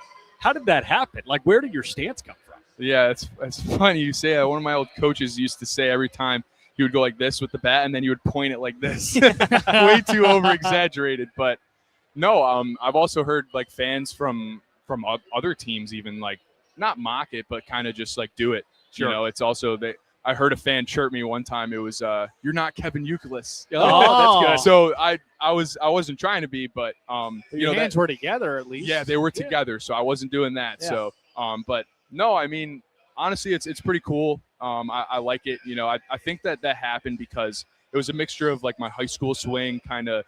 I always knew that my hands were going to be high in my stance. I knew that that's a comfortable position for me.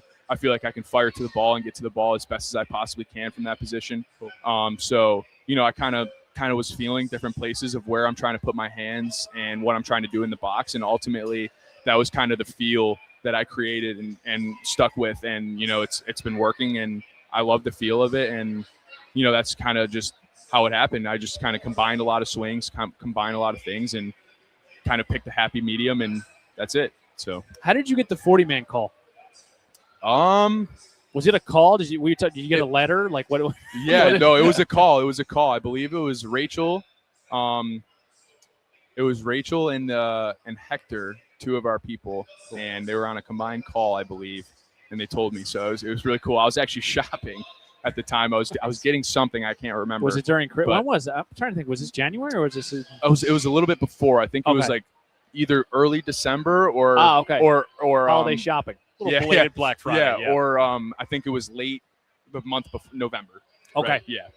Very good. Yeah. So the WBC is a big storyline here because we've got a couple of Marlins guys that are going to be out of spring training. What's the spring training going to look like for you? Because it feels like this is an opportunity where you're going to get some pretty good run. Absolutely. Yeah. I mean, I'm going to take advantage of every opportunity that I get. Make them have no doubt, make them make a play on it, and give them no reason to put me anywhere besides here. So I'm looking forward to it. I'm very excited. I'm very prepared and ready for it. And, I'm just ready to get my opportunity.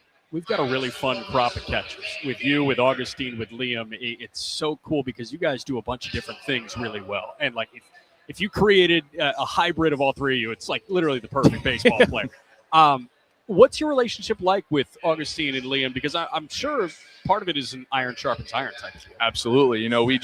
We work off each other especially during spring training. We don't talk too much during the season, but when spring training comes around, obviously we're in different spots, Miami versus Jacksonville or Jupiter or Pensacola, wherever you're at. But, it's definitely going up, like the relationship. I'm learning a lot more about who each person is, who Augustine is, who Liam is. And I went to dinner with Liam actually yesterday and a couple other guys. It was pretty good.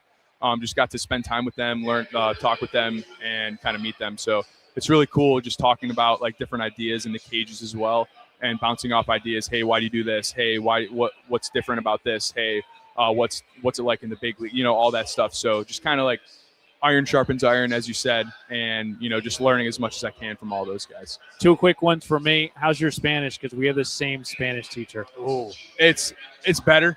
What's your? Let's be honest with each other, man. What's our? When you start to get into conversation, do you feel your palms starting to sweat a little bit and start to kind of process things? Because I feel very pressured to keep tempo. Yeah, well, that's my thing. They speak so fast, yes. It's hard not to give into that. Yeah. But my thing is I can hear it very well. I understand it way better than I can speak it, and so I'll be able to have a little bit of a conversation with guys, but I can understand them way better than what I'm trying to say. I can pick out a few key words here and there and then kind of put the sentence together. Usually it's right. Sure. If not, then I'll be corrected. I stand corrected, not a problem. But it's improving here and there. So okay. Yeah. And then a random segue. Have you thought about the moment that you'll be here, just making your debut? I don't know if it's going to be in Miami or not, but that would be great. I would love that. Great. Yeah. I definitely have. I've been having that, like visuals about that too. Just stepping up into the plate. And also being down there for doing the Miracle League and the Home Run Derby and all that stuff. Yeah. Just being in the box, just experiencing that, kind of looking at everything, looking at center field, looking at the stands behind you, and just kind of prepping myself for that and just kind of putting myself in that moment. It's pretty awesome. I can already feel it. I can already see it, and I'm very, very excited for that chance. I love it. That's all I got, man. Very good. Awesome. I got chills just hearing that. We'll break here. We've got a couple of big announcements. Joe Mack, thank you very much for stopping by. We'll see you next week, and really excited to get up to Jupiter with you. Absolutely. Thanks for having me, guys. 2 Hall of Famers are now going to be inducted into the Marlins Hall of Fame. Yes. We will reveal that coming up next, and we will break right here on the Marlins Radio Network. All right, good news and bad news. The good news is we're at our seats for opening day. We're usually up there, but we decided to move down here a little bit. The bad news, we're a bit early. But the good news off the bad news is we have room to roam right now. We don't have to sit right next to each other, but I have a feeling these seats might be taken on Friday, March 27th, no? At 7:10. It's the Marlins, it's the Rockies. Go get your tickets now. I know Jack and I are a little bit early. We have not left since the final regular season Mets game. That's how excited we are for 2026. It's going to be an awesome year. Marlins.com/tickets. Again, Friday, March 27th. 7:10. Hopefully the roof is open. We're going to get some fireworks. So excited, Jack McCullough. I cannot wait, Steven Strom, and we're going to get going. It's going to be a 90-minute or 100-minute Marlins on deck? I might start at 9 a.m. Yeah, go ahead, man. It's going to be like a radiothon for opening day. I really hope we're going to light up that Home Run Harbor on opening day, and man, you got to get out here. Lone Depot Park, Friday, March 27th. Again, place to be.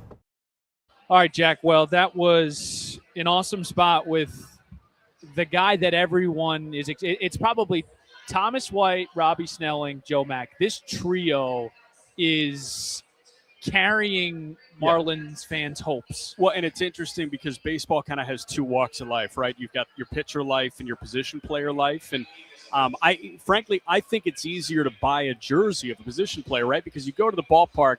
20% of the time you're going to see your favorite starting pitcher. Maybe you see, given game state, maybe you see your favorite closer or reliever. But that guy, in a perfect world, he's in the lineup 150 times in a given year. So that's just one of those everyday staples. So I think in terms of palpable buzz, when you look at a lot of these industry rankings, and I appreciate Joe Mack saying that he doesn't really look at that as gospel. That's just kind of noise to him. When you look at those industry rankings, White and Snelling may end up a little bit higher than Mack. But in terms of fan intrigue, knowing that you're going to get to see him behind the dish pretty much every night, I think Mack is number 1, to be honest. And what a guy to have be that number 1 guy. Man, I'm just so impressed with the character. Yes. The makeup is outstanding. Let me do a read here, and then we'll get to Clayton McCulla, who I recorded with solo. Jack McMullen was obligated for other duties, which was awesome. I know you got to sit down with Pete Fairbanks and Max Meyer and got a chance to chop it up with them. But let's get to a couple of reads here. Marlins baseball, we know, is back on March 27th. Opening day, you can catch the Fightin' Fish take on the Colorado Rockies at 7:10. First 25,000 fans will take home the first ever Marlins opening day bobblehead. It'll feature your all-star, Kyle Stowers, and you can stick around for an epic post-game fireworks show. Get your ticket today at marlins.com/opening day. Also, baseball's biggest global event is coming to South Florida, and it happens to be before that. Catch the World Baseball Classic at Lone Depot Park starting on March 6th. In the first round to the championship right here in this building, it's all happening. Get your tickets at marlins.com/WBC. The cavalcade of guests continue. Clayton McCulla. Here we go. Okay, the manager of the Miami Marlins, Clayton McCulla, second FanFest for you. I remember last year, and I was listening to our conversation this morning, I asked you your overall feeling going into the 2025 season. You said optimism. What is it here going into 2026? Yeah, Stephen, great to be back here again with you as we get ready for the season. And the word that jumped out for me and I thought about a lot this offseason was urgency. And I think that we're going to – this time of year always brings a level of optimism. But I think with where we feel like the strides we made last year and that this year is going to be more difficult. And from day one of spring training, having a real sense of urgency to try to win every day and not look too far ahead. Into the calendar is going to be important, but that we know that while we're very proud of a lot of the work that was done last year, we have a lot left, and so we need to be very urgent with how we approach each day in our continued improvement. Urgency after a 79-win season. So take me in the office with Peter Bendix and company. What were the primary talking points after the season in, okay, here's what we need to get better at, and here's our values going into this year? I think while we were disappointed that we ended up ultimately coming up short with a chance to play in the postseason, I think let's take a step back and look at the outset of even the offseason leading into the year, what we were hoping organizationally to try to put in place. I think we felt much better when the season ended than where we were, and a lot of confidence and a lot of the processes we put in place, the level of our infrastructure had improved, and from a team aspect, we felt that guys took a lot of strides and how important the off season was going to be with our group. Yep. And because there's no guarantee that guys will repeat performances or do better. So it was as much, we need to really, now that everyone knows each other and there's the familiarity to really dive in on staying on top of our guys and push them to have as great an off season as they could have. And it's been a busy off season. Ryan Weathers, Edward Cabrera. We'll start with those two, the departures. Who's next? What's next for the rotation? Yeah, I mean, certainly, Edward had a fantastic season last year, and unfortunately, Ryan just didn't get a chance to, some fluky things to be on the mound, but certainly, the ability he has. So we felt and still feel very good about the quality and the depth of the arms we have in our organization, and certainly, Sandy and Yuri and what Jansen Junk was able to do last year out of the rotation, and getting Max Meyer and Braxton Garrett back from injuries is going to be a big boost for us. You haven't seen Brax pitch. I saw Brax throw. I know I haven't seen him. I've not seen Brax pitch live, and that's exciting. And saw him throw a couple times leading up to this, and he's in a good spot. So excited for him. And we got Ryan Gusto last year at the trade deadline, and Adam Mazer got some opportunity with us last year. And of course, some of the Robbie Snelling, Thomas White type that were in the minor leagues had great years, and Blaylock, who we acquired from the Rockies, we like a lot. So we feel great. You can never have enough pitching, Stephen. But I think we feel like the talent level that we have and our ability from our pitching side to get guys better makes us feel confident. We'll have guys that maybe we're not necessarily talking about as loudly this time of year that'll come out and really provide high-quality innings for us. So the arms, it's always a storyline going into spring. What are some other storylines that fans should be watching out for with the Marlins this season? I think it's definitely going to be – we've tried to make the positional flexibility a really important part of our players, and for them to appreciate not only the value it has for them as a player, but also, for myself as the manager, having so many – different ways to get guys either in the lineup or maneuver during games. So having someone like Chris Morrell, who talked a lot about first base, but Chris has the ability to play a lot of positions, and Connor Norby, and his athleticism and ability to play some different spots. So I think always the bigger questions going into camp is like, where is all the playing time going to go? How are you going to disperse it? And I think that part of that with the players is messaging into them that the more places you can go play, the more opportunities in turn you have. And so many things change throughout the course of the season. So I think you'll see guys playing a lot of different spots in spring training. And I think that's as much to try to figure out what guys can and can't do, but also try to put ourselves each day in a position to run out there what I think are the best 9 to start a game. All right, another storyline is the WBC. And we've got some individuals going, which is great for them. How is it going to change the way maybe you manage and who gets playing time? Maybe who could we see more of? Or how does that, especially as such a young team, like you want your guys together, right? But you also want these guys to go play for their country, and you know how much it means to them.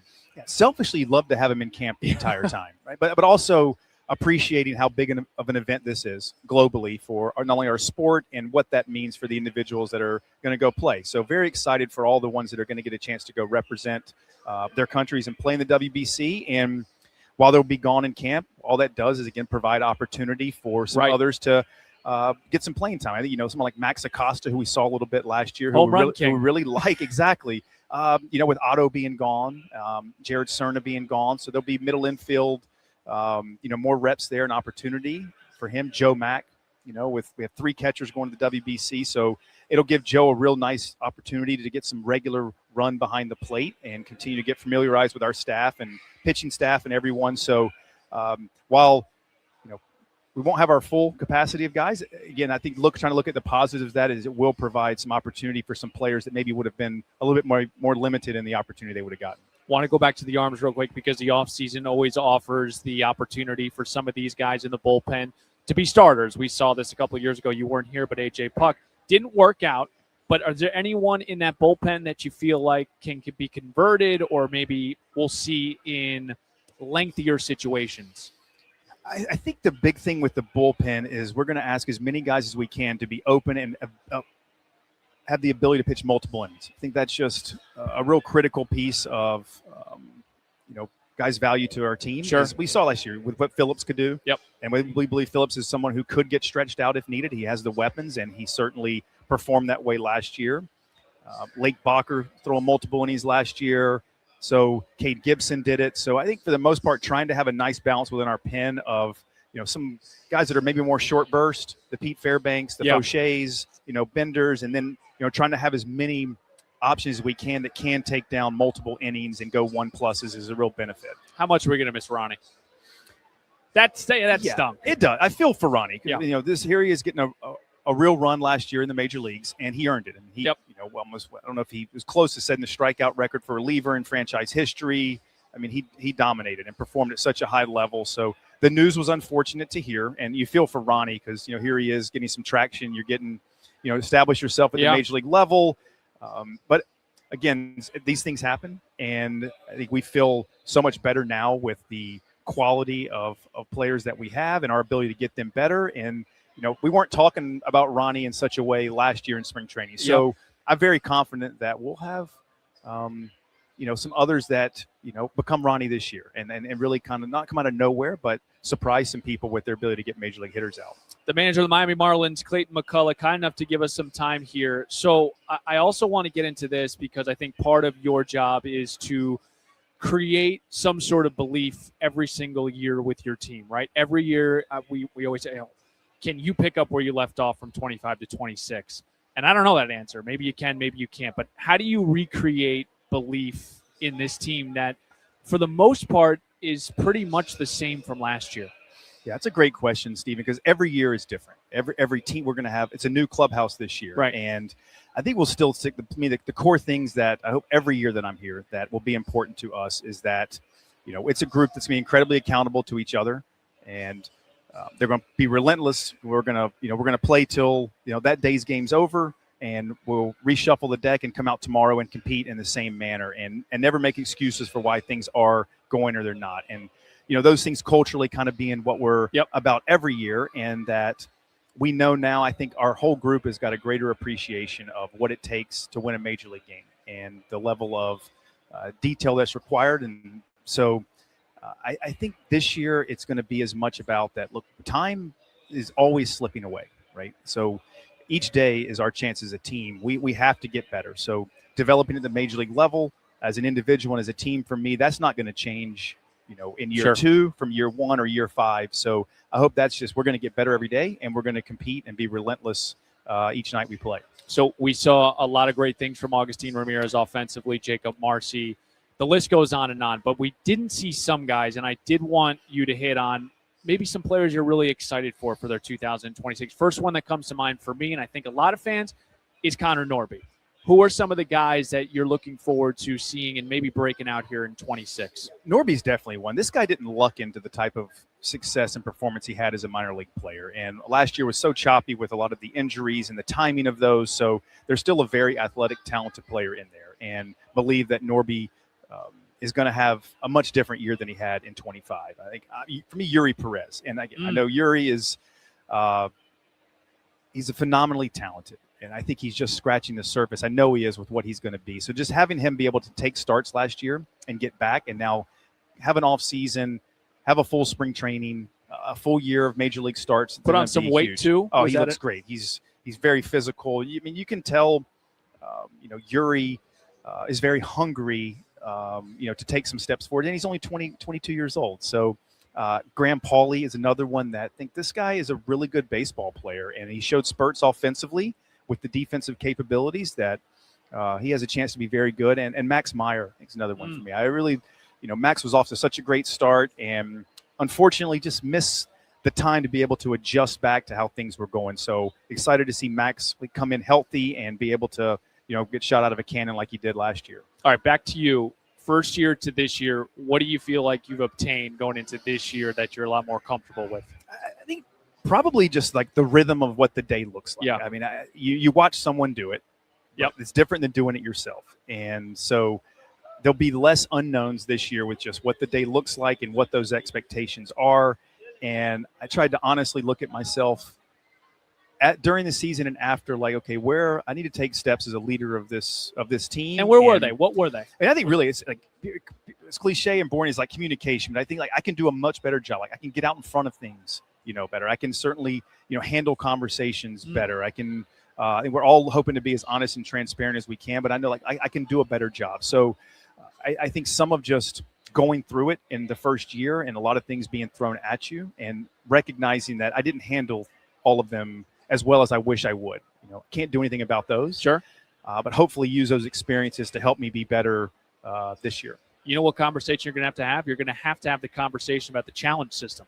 So this is really interesting to me. I think it's awesome. We see baseball continuing to move with the times. I guess maybe it's not the best way to put it that way, but the challenge system, we've seen it in basketball. We've seen it in football for such a long time. And now you're going to get 2 challenges. But the thing is, you're not going to be able to decide it. It's going to be a player's, I guess, of their discretion. How do you plan on going about that? Is there an inning, past the 5th inning you can? How do you kind of plan on going about it? Great question. And we've started to we had some of those conversations. I mean, even last year. Do you like it? You could kind of see it in spring training when we ABS, experimented with last year, like how quickly it happened. And you get the clap, it was the kind tennis of, clap. it's more of a novelty then, kind of like laughing. It won't probably be as funny this year during real games when it swings something, but understand what Major League Baseball is trying to do. And I think for the players, look, they're going to have some say now in a little portion of something they never did before. And we'll continue to talk about strategically what's the best way, but I'm a fan for it coming in because I give Major League Baseball a lot of credit for experimenting with a lot of different things. And for the most part, they've worked out. And so this will be another one. And I don't know how much we'll let our pitchers challenge calls. Who are more stubborn, the hitters or the pitchers? Good question. I'd say the hitters. The hitters, I think, feel like they know the strike zone better, some of them. So I don't know if we'll completely make it on like a walk rate or your chase rate determines if you can do it or not. That'd be great. But we'll give guys some opportunity in spring training to test it out and provide them some feedback of what the zone was and what you think. And important that our catchers really, know the zone. Sure. Because it's really just the pitcher, catcher, and hitter that have a real say in, the ability to challenge. How big was the 3-1 start last year to the season? I mean, and that was also like the manner at which it happened, Yes. right? I mean, it was spring training was such a whirlwind. I think just the whole new staff, and for us to get walk-off wins and to get off to a good start, win a series Sure. at home to start the year. And it did. It felt great. Give you a little momentum coming out of camp. And so I think some of it we rode in the rest of the season. I think how we came back in games and how we finished games was something that we started off from day one, and we're able to continue on. So, this year it's still going to be try to win series. Like that's how Sure. you stack together a really good season, win series, and you're going to have some lulls during the year, but can we put a stop to those a little sooner? Can we stop the bleeding, instead of losing 8 out of 10? Right. And I mean, we had a really tough end of April, like May. It was rough. 16 under, and you guys fought your way. I know not in April, but 16 under to 500. I mean, we did. We played a lot better. And what put my finger on, we pitched better. We threw more strikes. Yep. Defensively, we got better. And I mean, there's certainly some luck involved, but that's the course of a season. Like we got came up with a lot of big hits, but we were in more games late, and you give yourself a chance to come up with a big hit or stress some pitchers during some late innings. So I think the quality and brand of baseball we played from certainly like the first part of June through the end of the year was just a much cleaner, more high-quality game that now we know what that looks like, and that's what we're going to be trying to repeat as often as we can. Clayton McCulla, last two with you, and I'll let you run. I know you got a ton to do. The identity last year, the fight and fish, the gritty, is that going to be the same identity, or do you feel like maybe we have a little bit more pop, a little bit more flavor? What do we got? What's the identity? Or do we got to figure it out? There's a chance we have some more. I mean, what's Stowers? We think Gus is going to continue to get better and hit for some more power. Owen Casey is someone that we believe has a chance to provide some power. I think like Liam is we saw what Otto did. So we could have more power, but I still think we'll be pretty much, we need to pitch really well and we need to play high quality defense. And we have athletic guys who can run the bases. So that's going to be something we'll continue to stress and prioritize to be as aggressive and create as much chaos on the opponent as we can. And then hopefully guys, as they get more at-bats and experience in their belt, like some of the underlying ability they have continues to play out. Very good. We've got we had a couple of players come on the podcast, and at the end of the interview, I always would ask them, are you guys throwing around the P word? Are you throwing around the playoff word? I'll ask you, what is the relationship this year with the playoffs, the Marlins, and 2026? We believe that's what we're playing this for. I mean, it's certainly not talking about development doesn't mean you're sacrificing winning. So, I mean, I think we're going to go out and try to win as many games as we can. And that our goal coming in is to be a postseason team. And what I will hazard the group with in spring is to not look too far ahead. Sure. It's a long ways away. A lot has to happen between day one of spring training until, game 162. So let's do what we know we need to do to get ourselves in a position to be able to, hopefully have a shot at that and get back in September again, playing meaningful games. And that if you look too far ahead in April or May, you just miss out on real opportunities to enjoy, one, the ride of the season. Yep. And then two, that you can't do anything about June and April. Like we need to, be where our feet are and keep our focus there. Very good. Thank you very much. Stephen, thank you. 2 weeks. You're going to play the team that you end their season with the New York Mets in Port St. Lucie. Oh, that's How right. about that? Quick, it's getting here soon. We will break. We've got a huge announcement. 2 future Marlins Hall of Famers. We will reveal them next. Marlins Hot Stove Show. Stick with us.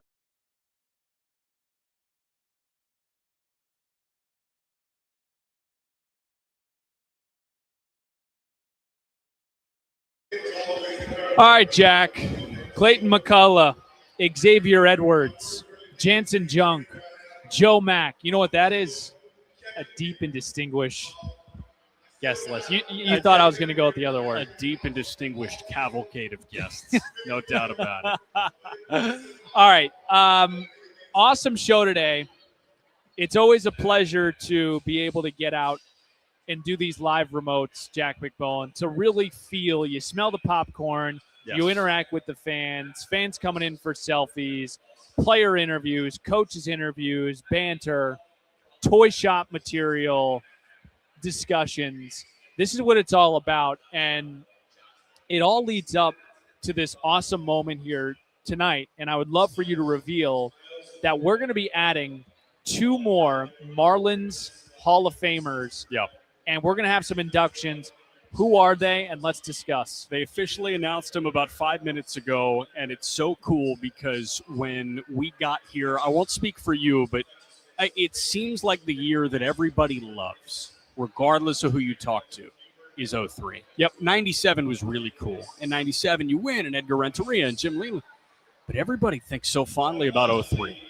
And it was so great to hear Caroline O'Connor and Alex Parker get up there and tell us that the 2 newest members of the Marlins Legends Hall of Fame are Josh Beckett and Dontrelle Willis.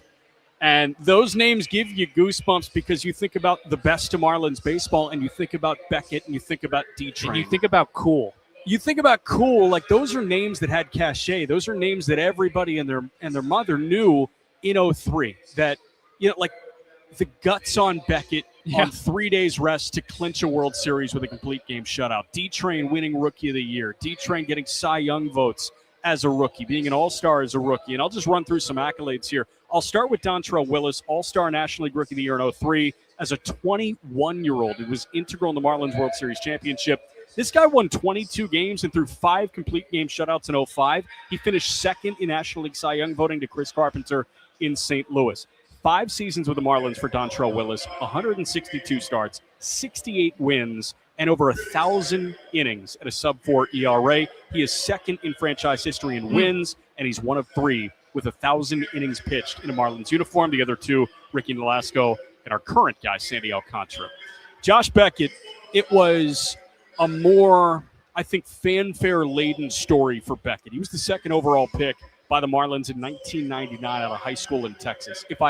If memory serves, Josh Hamilton went first and Beckett went second, and they were considered the best prep hitter and prep pitcher of the generation. They were the guy, and Beckett steamrolled through the minor leagues. But everybody remembers what he did in 03. He spent 5 years as a Marlin, 41 wins and a 3.46 ERA and over 600 innings. He debuted in September of 01. He went 6 innings, a 1-hit shutout ball in his major league debut, got his first win. He was the 03 World Series MVP.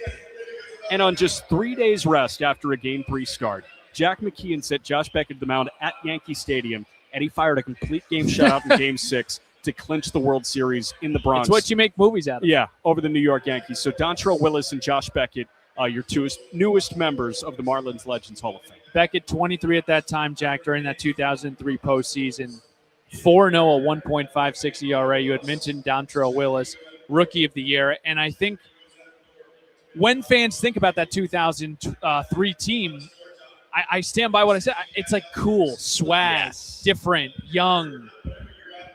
It captured, I think, a lot of what became the Miami style, even though at that time they didn't play like necessarily in Miami. But I think a lot of people, it made baseball cool. It made being a Marlins fan cool with the teal, with the logo, with the players. We're young, we're hungry, and we beat the big bad Yankees. That doesn't hurt either. So congratulations to them. That last year to induct Luis Castillo, Jeff Conine, Jim Leland. It was so cool. Jack McKeon. It was so cool to connect the fan bases, right? Because you have people like, I guess are we middle age? No, we're not. 28. Or we're not close. I feel old. I don't know why. But 28 years old to, the newer generation of Marlins fans, 12 to 15. Yeah. And then you get your older crew. I'm not going to name numbers, but everyone kind of connecting on the same level during these inductions and coming together. And again, that's what sports is about. And that's what a fan base is about. The only other thing that I want to add is I think those guys kind of created the idea of there being an added cachet to being the ace of the Marlins. And I always think that there's that guy, and the baseball world falls in love with the ace of the Marlins. And D-Train and Beckett were kind of the first 2 to be feared around the league. I do not want to run into the Florida Marlins or the Miami Marlins when Dontrelle Willis is on the hill or when Josh Beckett is on the hill. And that pivoted at points. Josh Janson was that guy. I do not want to see Josh Janson pitch. I do not want to see Ricky Nolasco pitch. I do not want to see Jose Fernandez pitch against my favorite team. And now we get Sandy. And I don't want to see Sandy throw against my favorite team if I'm a fan of another team. And I honestly think Yuri is there. I think Yuri is getting very, very close to that point where other fan bases fear him. And it's really cool to have those guys and immortalize two of those guys that help create the cachet of the ace of the Marlins.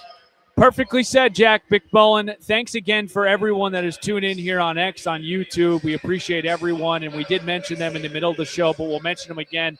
Juan, John, Rachel, everyone. And I'll start from the top. Bruce Sherman, Caroline O'Connor, Alec. I mean, they just have been so supportive of all of this and making this happen. So we are so excited to again carry Marlins baseball on the radio for yet another season.